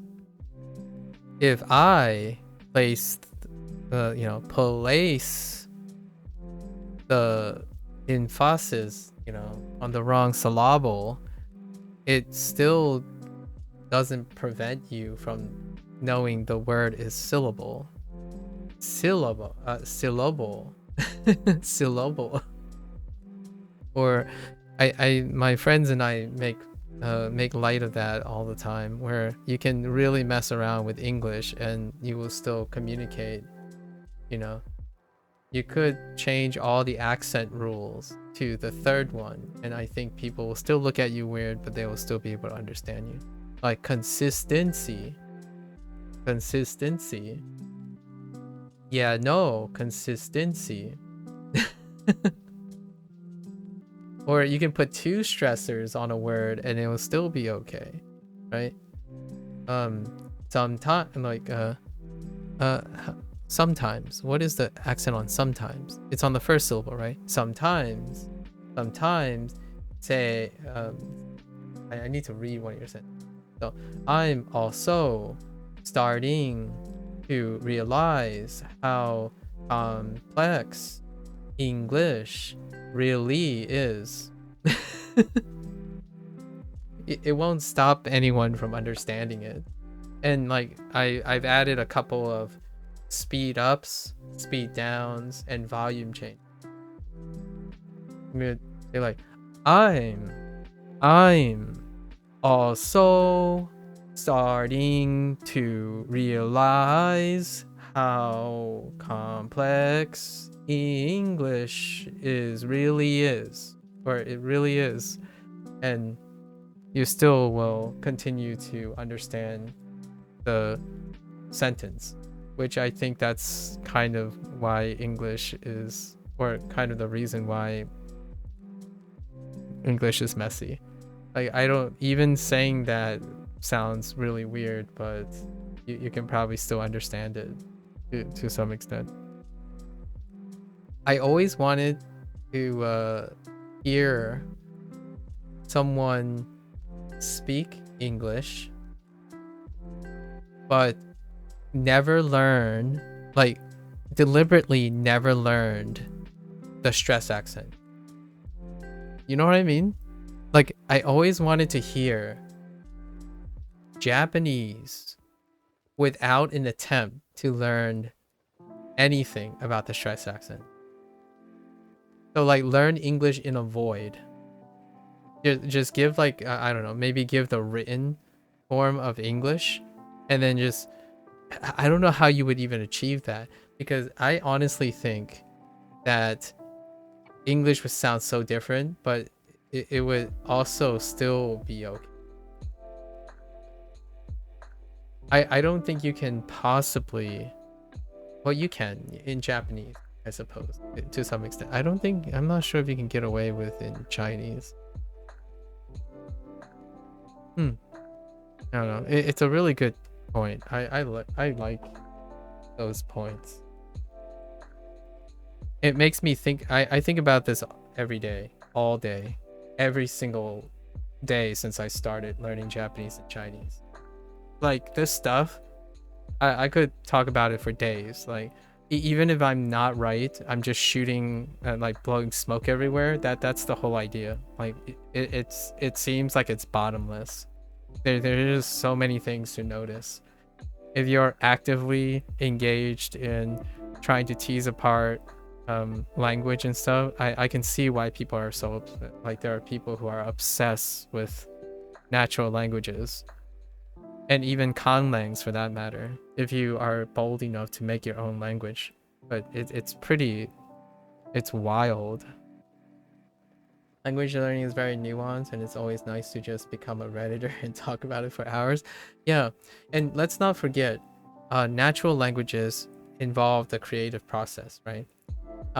This is the joy that I have, in my opinion, that we're having now about talking, just not even learning the content itself, but talking about this is also the joy I have when I'm trying to solve scientific questions. It is also when I see someone compose a beautiful piece of music, right? It's also when you watch someone turn what looks like random marks on a wall into a piece, like an artistic piece. It's so nuanced that it's so elegant when you see someone able to do it, and yet it requires a level of understanding that can't be reached by you unless you're gonna participate in it, and it wouldn't ever be identical as well, in my opinion. Sometimes I think some people who want to sound identical to each other, in some way language learning has that as an achievable target. Then we tackle things like music, and then art, and so on. Can you faithfully reproduce? And there are people who can, like classical music has enough structure. In my opinion, if there's anything that a great analogy I can think of is that out of the languages that we talked about, Japanese is classical music. if you study it long enough, if you practice it long enough, to the greatest of precision, right? To the greatest of precision, you might actually sound near native. This is classical music, right? Then you have Chinese. And I think Chinese is, we're gonna say it's like funk. It's a little bit funk, but funk itself also has some structure. So it's a bit funky up and down and stuff. There's a little bit of a, you know, a groove to it. It's a bit, but it still has structure enough where maybe a longish period, you can almost sound like you're identical to someone else, right? Like, let's say like 70 to 80%. In classical, you can sound nearly identical because it's all written, it's all structured, it's all like, you have sheet music, you look at the sheet music. But funk has a bit of improvisation. That little like, oh, we're gonna slur up a little, we're gonna slur down. And then you have English, which is a mess. So that is someone having a jam session. Where do you find jam sessions? And then like off script, falling unhinged. Usually something with jazz related. Math rock would be a great reason, right? Let's just throw the rhythm out. Like, let's just throw any rhythm. Let's be as eclectic as possible. And then when you go to reproduce it, it's like, well, what do? Well, you spend a longish hours trying to copy all the sudden changes and sudden things. And it is possible because the people who made it is possible. And there's an elegance to all of these, right? I'm classically trained. So in terms of music, I'm classically trained. And that's where I start. Like, I absolutely love form, shape. There's something really elegant about layering, like, you know, one section of violins over a layer of violas, and then even have sub layers of violins and like fugues, and like it's elegant. It's incredibly elegantly regular. And then you have the slight motion. You have like, oh, let's throw in a solo piece, and then let's let this person just freely expand a little bit, you know, add a little touch here, add a little trill here, add a little slur here. And then you have Chinese. And then when you have English, it's like everyone wants to be a soloist. Like, legitimately, you just say like, okay, you know, 3-piece jazz band, right? All right, it's my turn. I'm just gonna go off and you guys are gonna follow my lead. Like, just improvise. Like, you know, I'm gonna change the metric now. All right, and then now I'm gonna change the octave and the chords. Just follow along. You know, your band members have to read you. They have to like follow along. It's like, oh, okay, that's a chord swap. It's like, oh no, he's changing up the metric. So you stay accompaniment, right? It's a little messy. It takes a little adjustment period, but skilled people feel each other out, right? And that's the conversation you have in English, where we're like, oh, you're just feeling this person's English. Like, okay, so why are they constantly saying that word that way? But it's okay. Maybe I should say the word that way. Okay, you want to say cadence. Okay, sure. Let's go with that. Cadence. Yeah, but that's fine. Are you a structure kind of guy, or structure? Like, whatever. Let's just fill it out. And that's kind of what English feels like. And because it's not necessarily because English itself doesn't have rules, it totally has rules. Just, there are way too many soloists. Everyone in the band, everyone in the jazz band can perform their own solo. So you follow the leader. You know, you follow the leader. Who's the leader? The majority person in the room. So if you're surrounded by American people, you are likely going to be the odd one out. It's not going to stop you from being in the jazz band. It's just everyone else is going to be playing their own tune that's very similar to each other, while your tune is slightly eccentric, aka jazz. But like, you know, everyone is kind of a soloist belonging to a different expression of soloism, right? Like, oh, this is my way of being jazzy, and then this is your way of being jazzy. It lacks form, it lacks regularity between groups.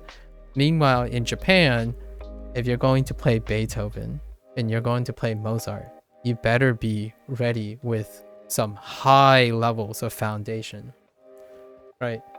Like, real talk, to qualify to be a competent classical musician, your foundations, your bottom line is really, really high. It's a high bottom line. I used this analogy before where Japanese has a high bottom line. So you don't feel competent or confident at all until you reach quite a heightened level of discipline.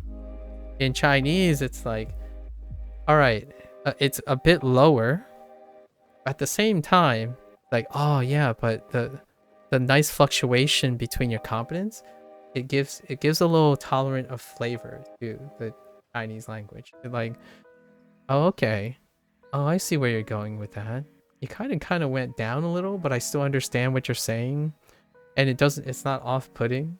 Like, ni hao ma, right? Ni hao ma. Or what is another one? Xie, right? It's fine. It's kind of like really weird at the same time, but like, oh, it's kind of flavorful. I see a little character in it.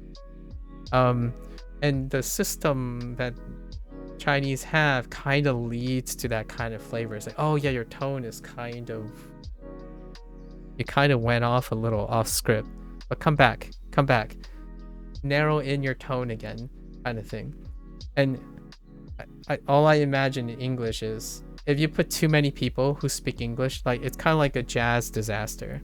If you put too many soloists in a band, everyone understands each other, but everyone wants the mic, right? Everyone wants to perform their own way. And that's kind of my analogy to music.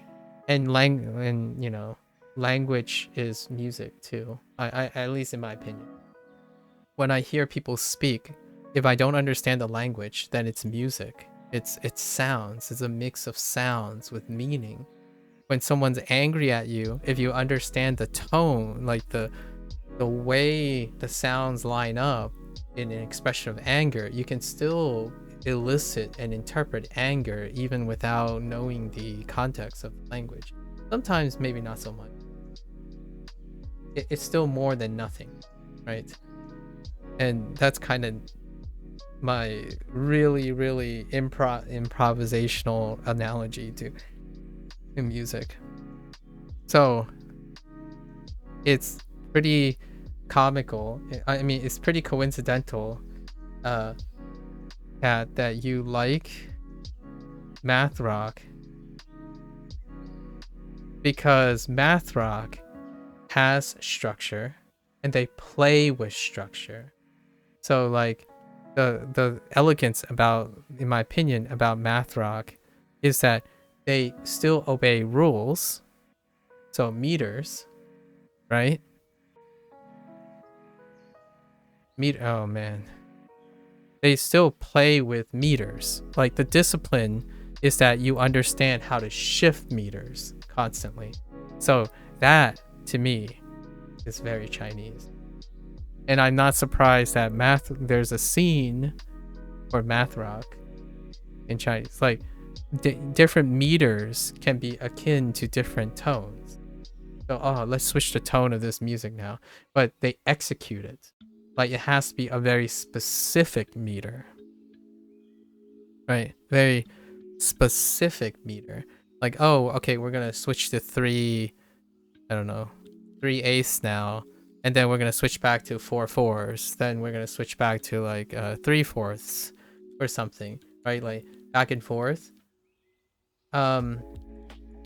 That's kind of nice. So there's a form. There's a bigger form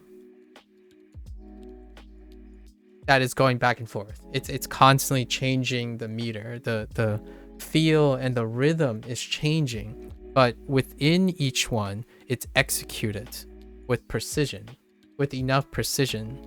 And I feel that is the closest thing to how it feels to learn the tonality of Chinese language. You have to execute the tone, but the tone itself constantly changes.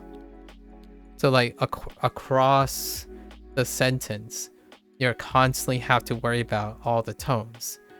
But within the tones, you have to execute within a small range of perfection. Japanese, you have to worry about all the tones too, but the thing is the meter stays the same. Right?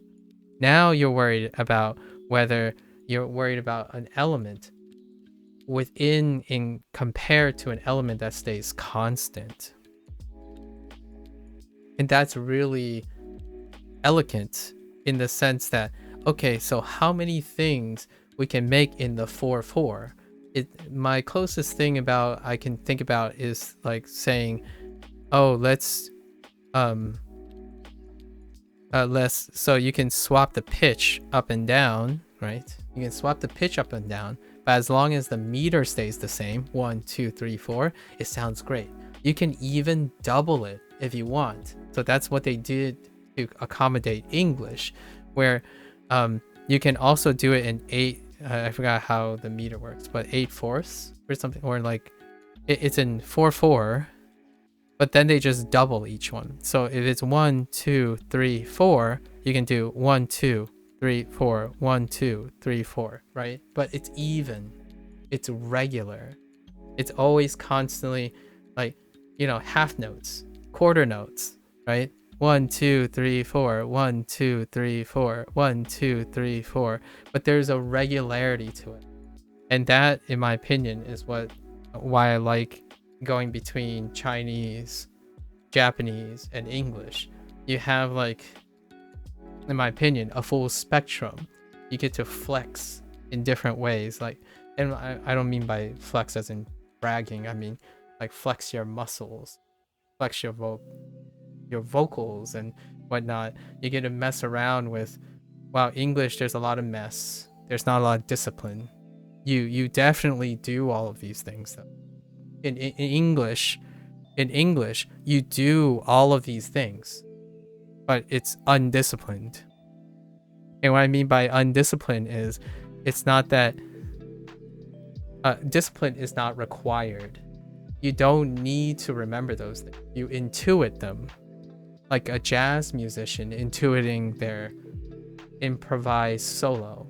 When you improvise a solo, you're intuiting it.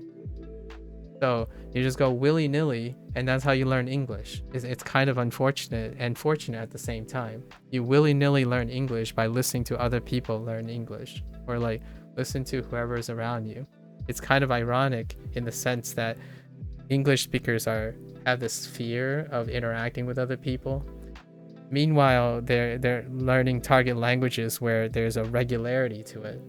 So instead of interacting with people, you can read and listen to these, and it works out really well. The downside for those who are learning English, in my opinion, is it's not the same the other way around. Like, when someone asks, what is the right way to sound confident in English, or like, what is the right way to, I'm deliberately staying away from what is the right way to pronounce something, because English still has pronunciation rules. In a conversation, is that going to help you? Yes and no. In fact, when you listen a lot in Japanese, it will help you, because there's form, there's structure. It's kind of like in violin. When I was playing a violin, I practiced scales all the time. That's the only way that I could keep up without a teacher. I practiced my scales. If I can practice all my scales properly and all my execution, then when I go to hear something or go and play something, I can execute it. right? That is the joy of practicing fundamentals in Japanese. Your fundamentals carry you in Japanese. Like there are lots of rules, there are a lot of things, and then when you become a soloist, it's more like becoming Chinese, where you still need like your element of that. Oh, we gotta violate some of the rules, stretch out a little, and in English, it basically depends on who you hang out with.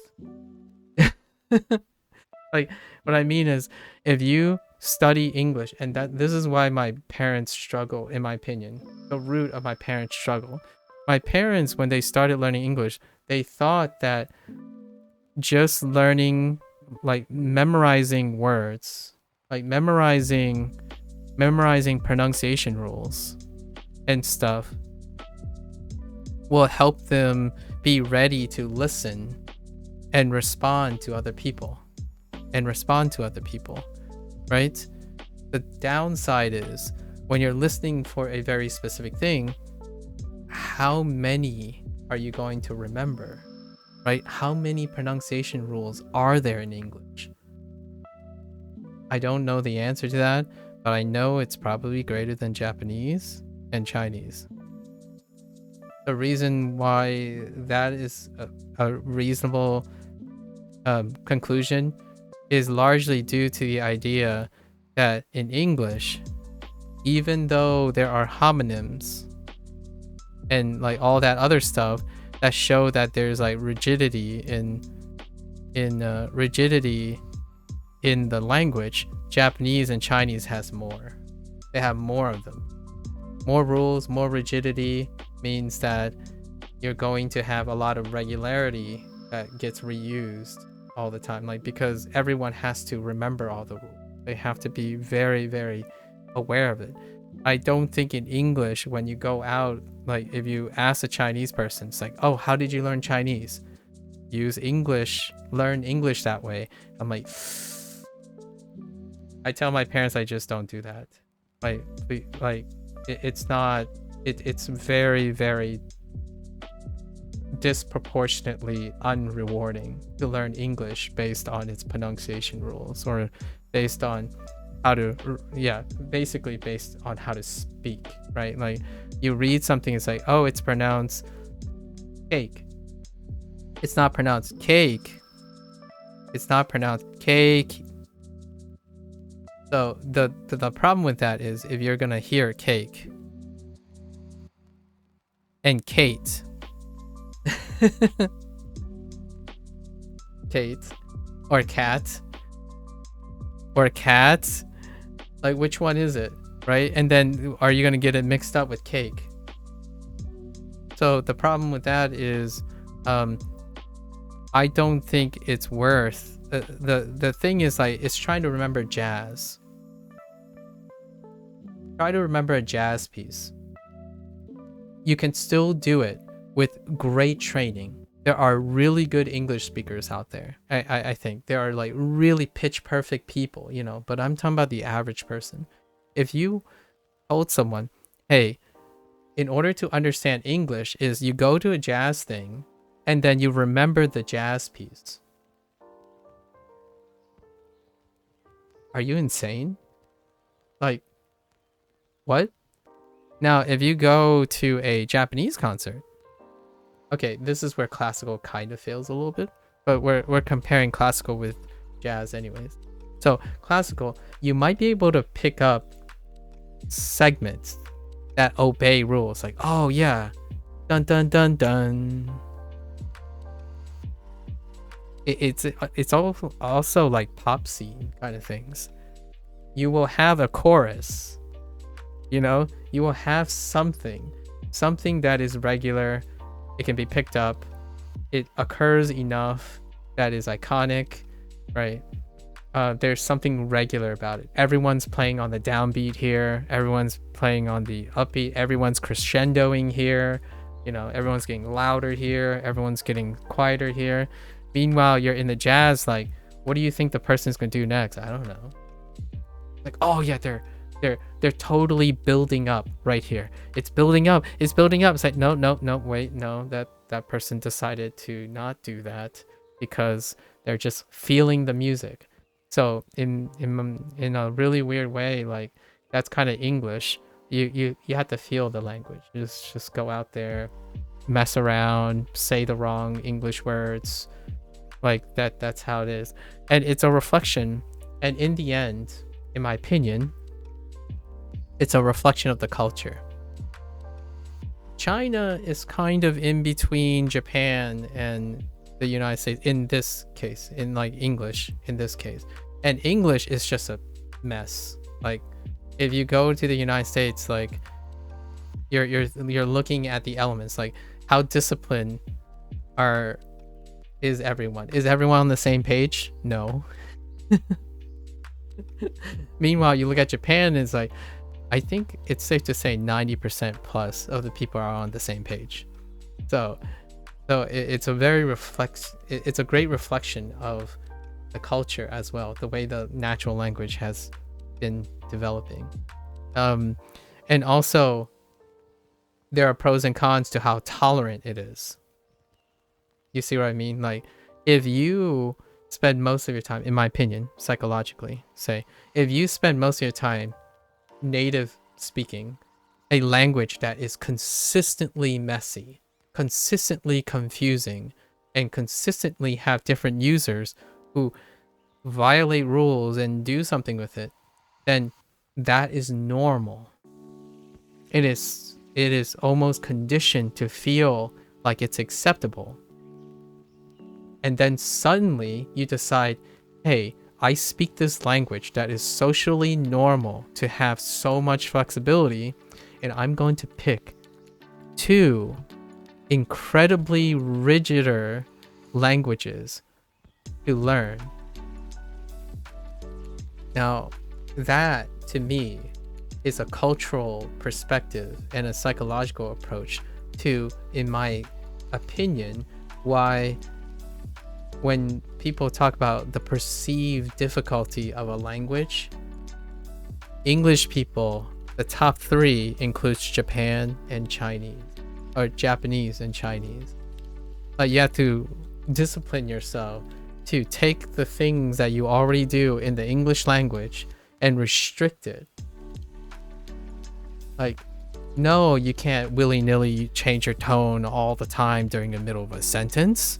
Like, heck no, you can't say that with a tone like suddenly like shifting up and then all of a sudden we're just talking about very happy times and stuff. That is gonna trigger a Chinese person like crazy. And then suddenly you're gonna say like, oh no, don't worry, I will just decide to speak very high and then suddenly go very low because it will never change the meaning of my English very much. And then you're just, the Japanese person is pretty much going to kick you in the face. Like, I think, my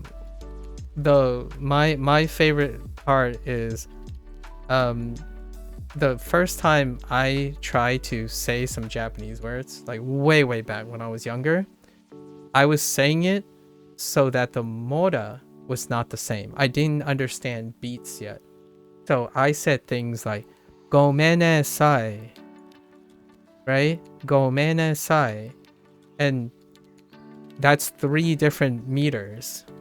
Go just seemed to be shorter all of a sudden, and me just seems to be twice longer. And then why are you trailing sai like off to 4 beats?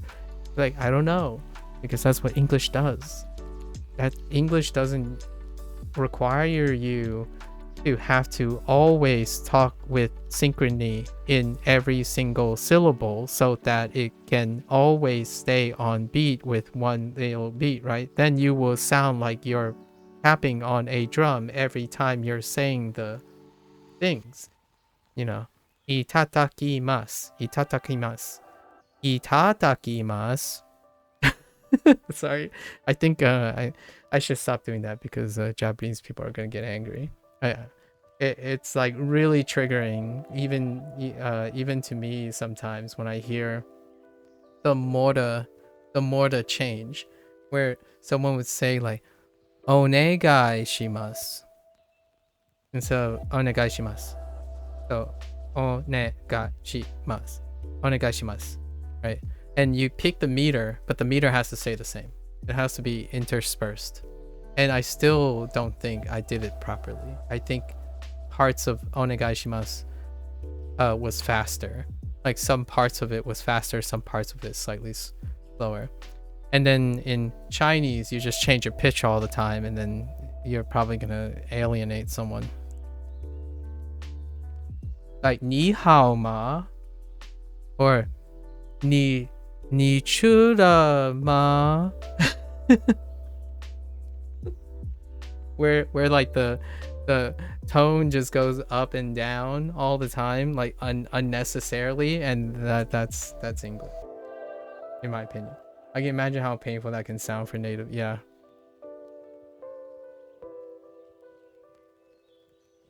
Wabuji dao. Sorry, I'm done. I said wabuji dao like I said I don't know, right? I don't know, or I don't know. Like, so if you say I don't know, and then you change the willy-nilly, like the tone and whatnot, it just doesn't work. You could say, well, I don't know. Do you know? Do I know? Does anyone know? All of those, like, all those inflections and like slight slurs, they don't matter. Like, they're fine. You're not gonna trigger anyone. You're being eccentric, but you're not gonna ruin someone's understanding, which is cool, in my opinion. So I love Japanese elegance.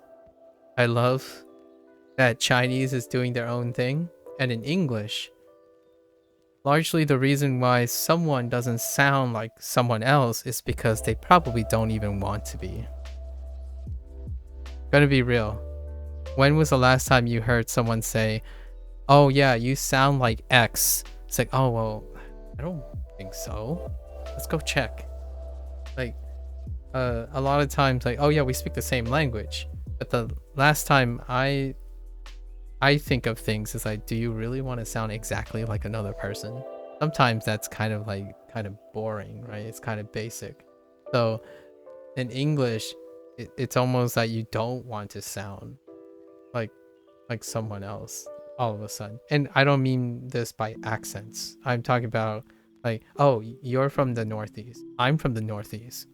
But my cadence, my stress accents, my volume, my monotony or my metric and stuff, and my pitch shouldn't overlap with someone.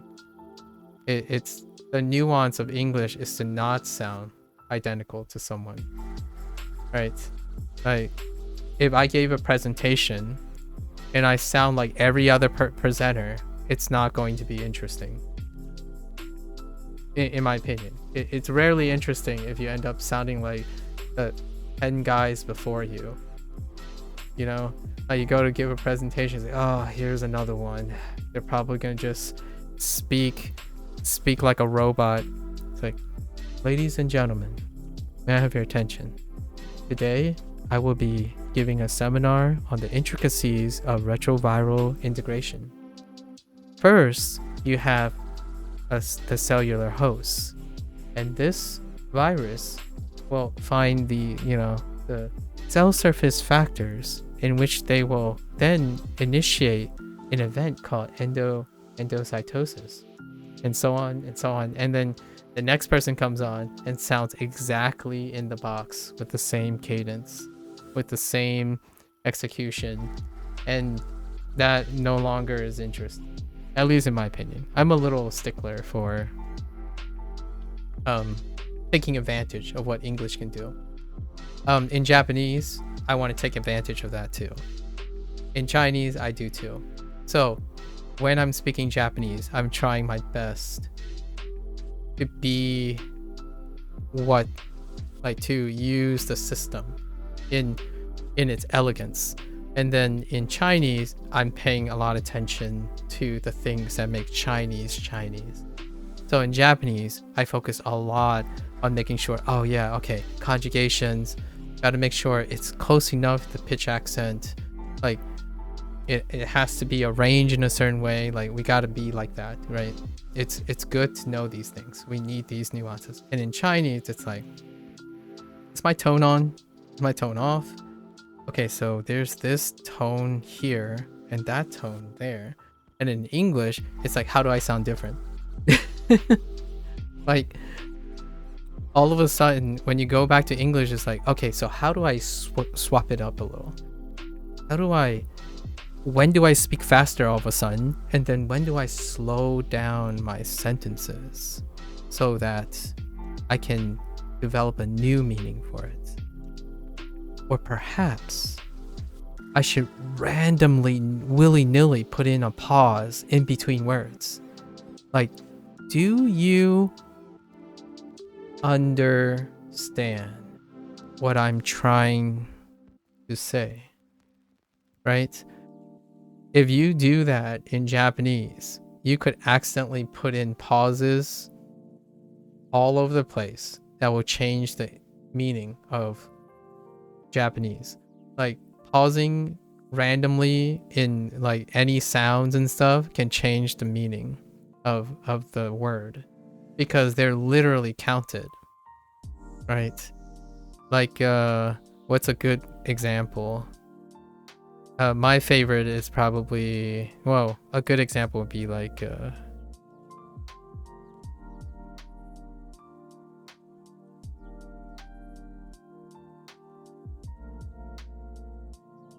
biru.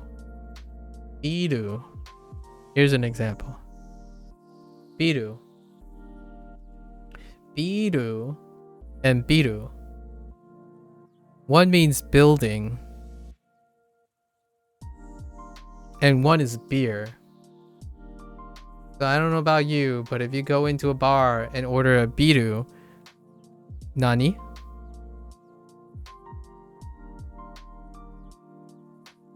You could even, and you might be thinking, well, context would exclude this.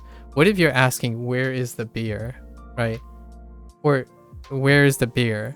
If you say, biru wa doko desu ka? You'll be asking, where is the building?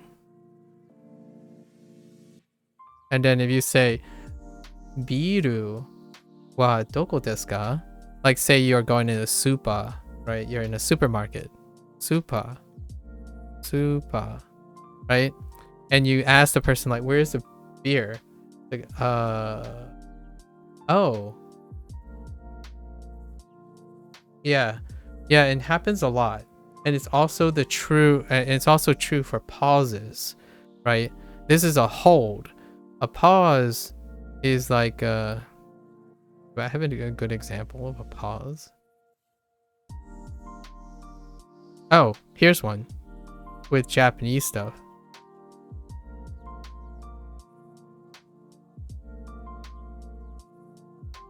I don't know why I thought of these two, but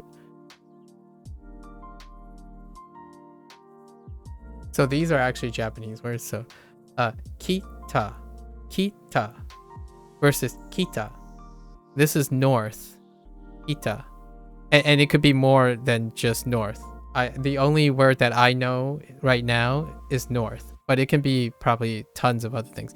Kita is for sure, or like for sure, like some form of definite, and it could mean other things. So just adding one pause can do that. English words don't have pauses. Or what I mean is understand, like understand, even if you pause there, it doesn't break the word. It doesn't create that problem. And this is what this is the element of mora. Like that's why I think Japanese is kind of elegantly robotic, because it matters your cadence too, like your beats. Your beats have to be regular. You are a drum machine. Be the drum machine. Be the taiko. Be the taiko in Japanese. And for me, I think even the pitch accent, for me, I think I don't know which one I am more undisciplined. Either am I maintaining my pitch properly through knowledge and practice, or am I maintaining my cadence properly? And in English, you don't do any of that. Well, you do all of it, just it doesn't affect the understanding a lot of times. Although you can use it to great effect. Like when you slow down your words, it carries more weight. Or if you speed up, it might carry less weight. Right? That's however, if you slow down, you're going to create new words in Japanese. You're going to create a biru and a biru situation, or a steaky and a steaky situation. I think Chinese is a little bit more flexible. I think in terms of like the rhythm, like if you accidentally said something like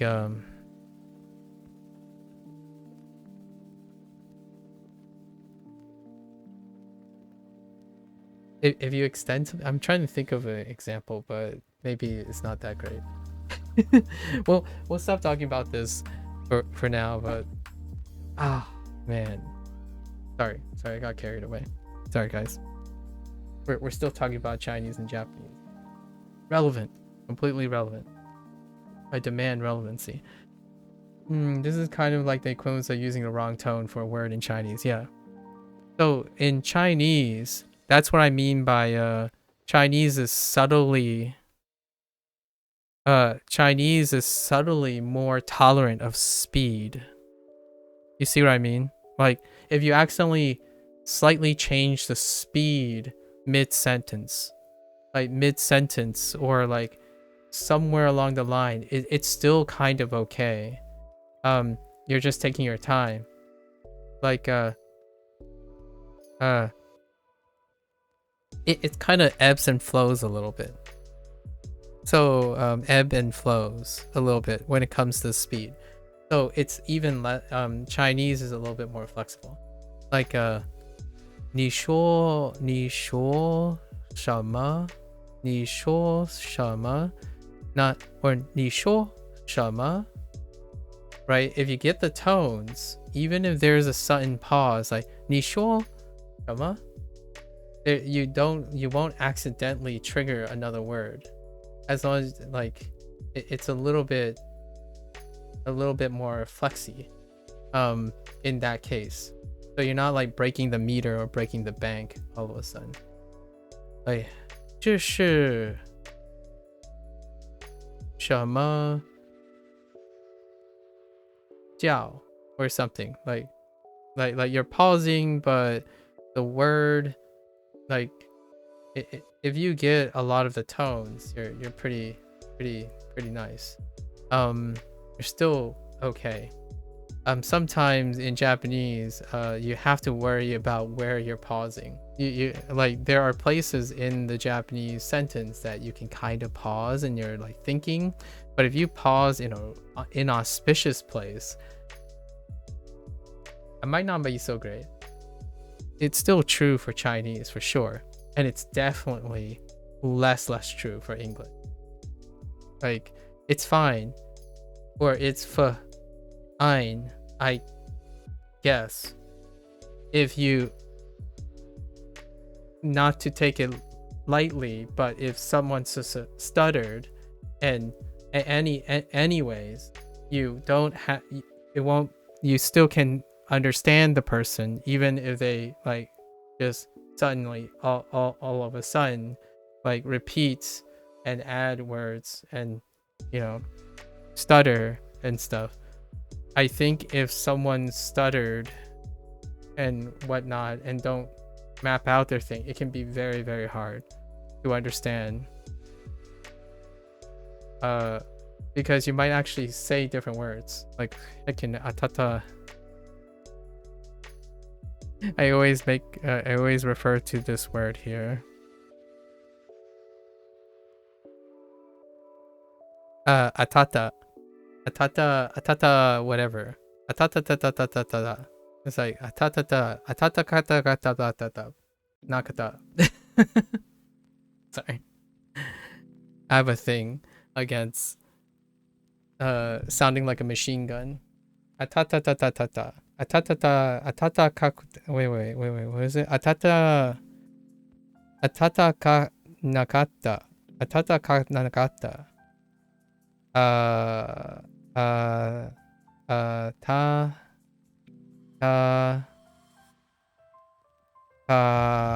Oops, it's fine. Nakata.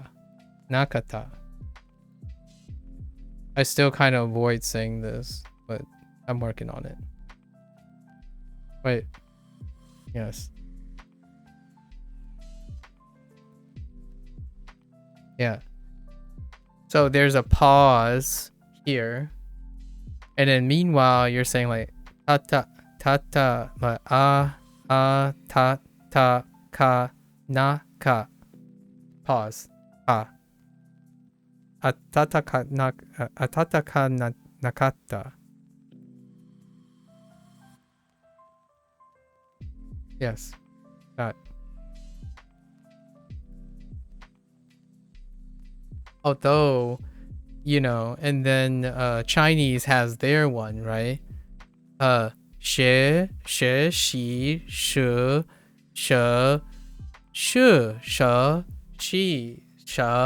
like shi, shi, back to back. You know, like it's like I don't know of a good example though. Like shi, she,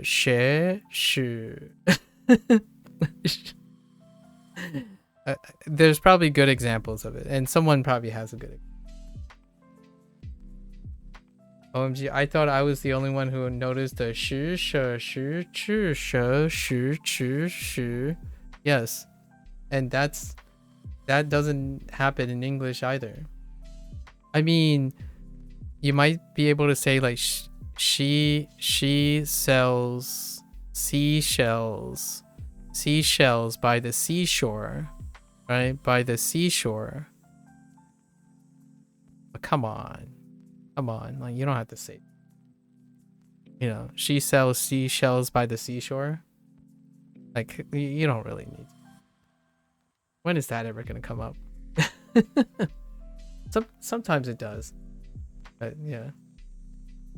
We call Chinese the 十吃七十吃七的七的是 language. Yeah. Oh my gosh. Yeah, it's just random. 十是 right. I watched this person's clip where they did the whole like 十是习是少时迟时 something. I don't know. I can't make up sentence yet. I would love to do it in the future though. I would love to also do all the different things in Japanese as well. It's fun messing around with language. I gotta emphasize that. It's so much fun being able to mess around in a language. Anyways, I'm gonna do some of these exercises. Just a little bit before I call it a day. Or I switch because I need to switch. We gotta do the Chinese lessons. 僕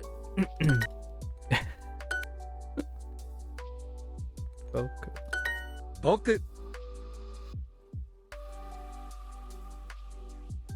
Actually, I might just switch now because 僕 僕 yeah, I think I might switch now.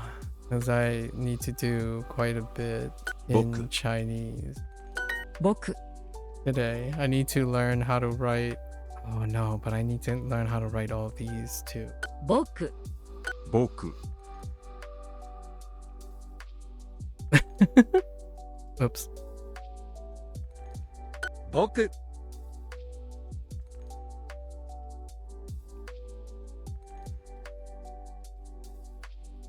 僕 1, 2, 3, 4. Okay.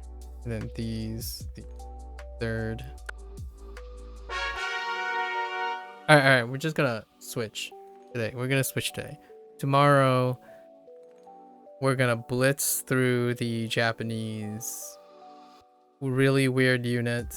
I don't know what to say about this unit. What do they even categorize for? Yeah, I don't know about this unit. I don't know about this Japanese unit. Like vocabulary as an all-time low. However, look at this. Like, look at the difference. It went from 1, 2, 3 to 6. So I think this is where it really starts. This is where Japanese is gonna start feeling like Chinese, and that's awesome. So it's like 3 times the amount. Like the last time that's ever happened was in the beginning. Actually, no. Even in the beginning, you still can't get that many. So it's gonna be interesting. And they're like sidelining the grammar, so to speak. Like the sentences are very simple. And I think they're doing that intentionally so that you can focus more on the kanji. Oftentimes when they're introducing a new grammar structure, they reduce the amount of vocabulary. And then when they go and introduce it, it's like trying to take away something and then adding something, right? They don't ever cross the line where, oh, here's 20 vocabulary and here's also 30 new kanji or something like that. So I think they stuck to really, really simple sentences to get you started, because this is way more. And these are kind of complicated characters, although I know 5 of the 6 characters already. Like, I don't know how to write them per se. Well, I know how to write some of them. However, that's because of Hanzi. Anyways, good talk. We got the yaps in today. Yap Nation. All right. I'll try to remember these. I definitely need to focus more on Japanese. Good talk, folks. All right. It was more yapping, less practicing today. I apologize. We'll get it tomorrow.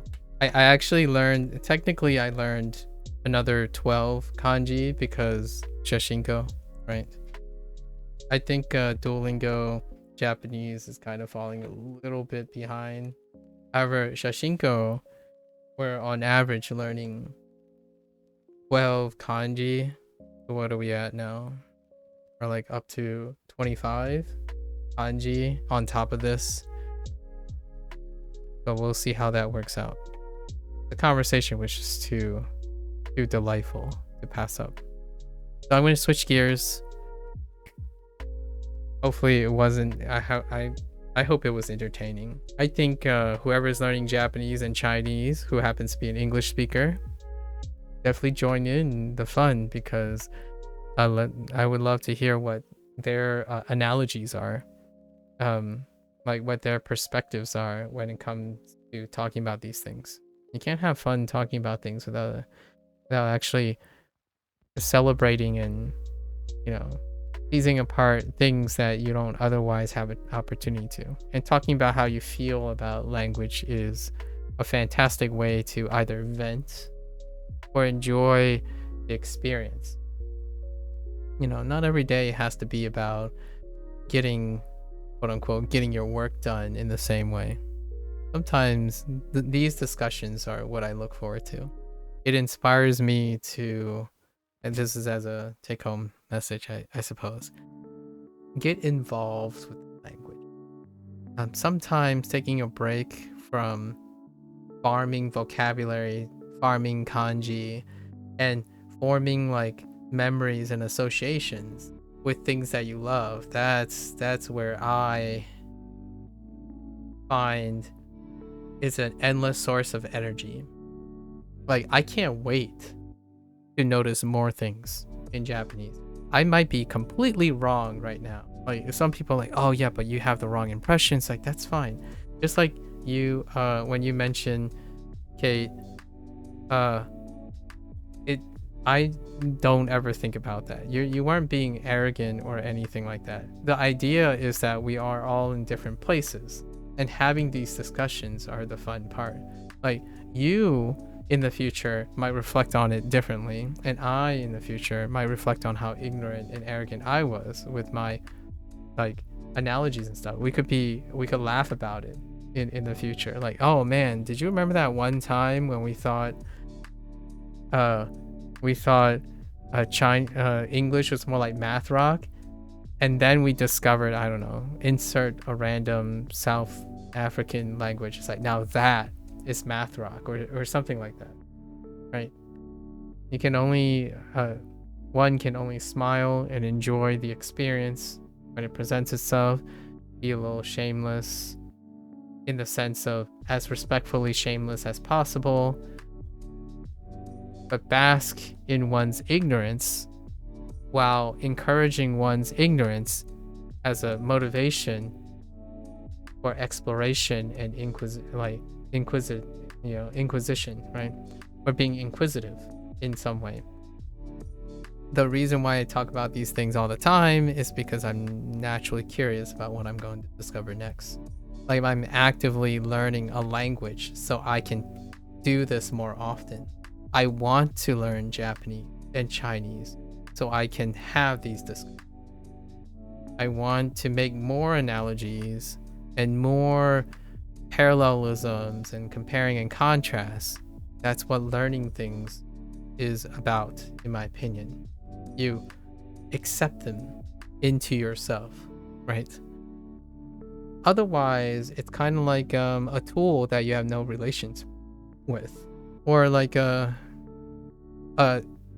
job that you have no compassion for, right? I'm gonna be real. In another year or two, when I think about the stuff that I said in my past, it's going to be different. It's probably gonna find that, man, and to think I thought that's as simple as the language was, right? At this rate, I'm already well aware how little I know about Chinese and Japanese, and even English. Sometimes I even think I know less and less about English nowadays. So there's no need to be concerned about whether you think you know more or know less. The idea, in my opinion, is that if you're having fun and talking about the things, that's all that matters, right? Or at least that is something very, very important. I don't want to say it's all that matters. That's too hyperbolic for me. Even I can't say something that rudimentary. Yeah. So go out there, right, guys? Enjoy Japanese. Discover your quirks. I would love to see someone compare Japanese to like a German analogy or a French analogy. Go do it. Go do it. Come back and tell me about it, because I would sit here and totally talk about, listen to how you draw parallelism, right? Connect the world around you. It makes everything so much more important, worthwhile, and not a waste of time, right? If you connect everything in whatever way possible, everything is meaningful, and then you don't forget anything. It's hard to forget something that is so connected. It's hard for me to forget math rock because of you, Kat. Like, legitimately, my analogy of math rock is only because you mentioned math rock. That's the only reason that exists. I didn't know anything about math rock until I read about it 2 days ago. So it worked so well because math rock was at an intersection between jazz and classical, which are the two examples that I use a lot of times between musical analogy. Yeah. All right. Just like that. Thank you, folks, for listening and chilling. If you're learning Japanese, hopefully I didn't interrupt your Japanese session too much. And if you're gonna watch this later, arigatou gozaimasu. Right. Until next time, mata ne. And I'll change gears now. So I'm gonna get up and stretch a little after midnight. I'll be back for Chinese. Thank you.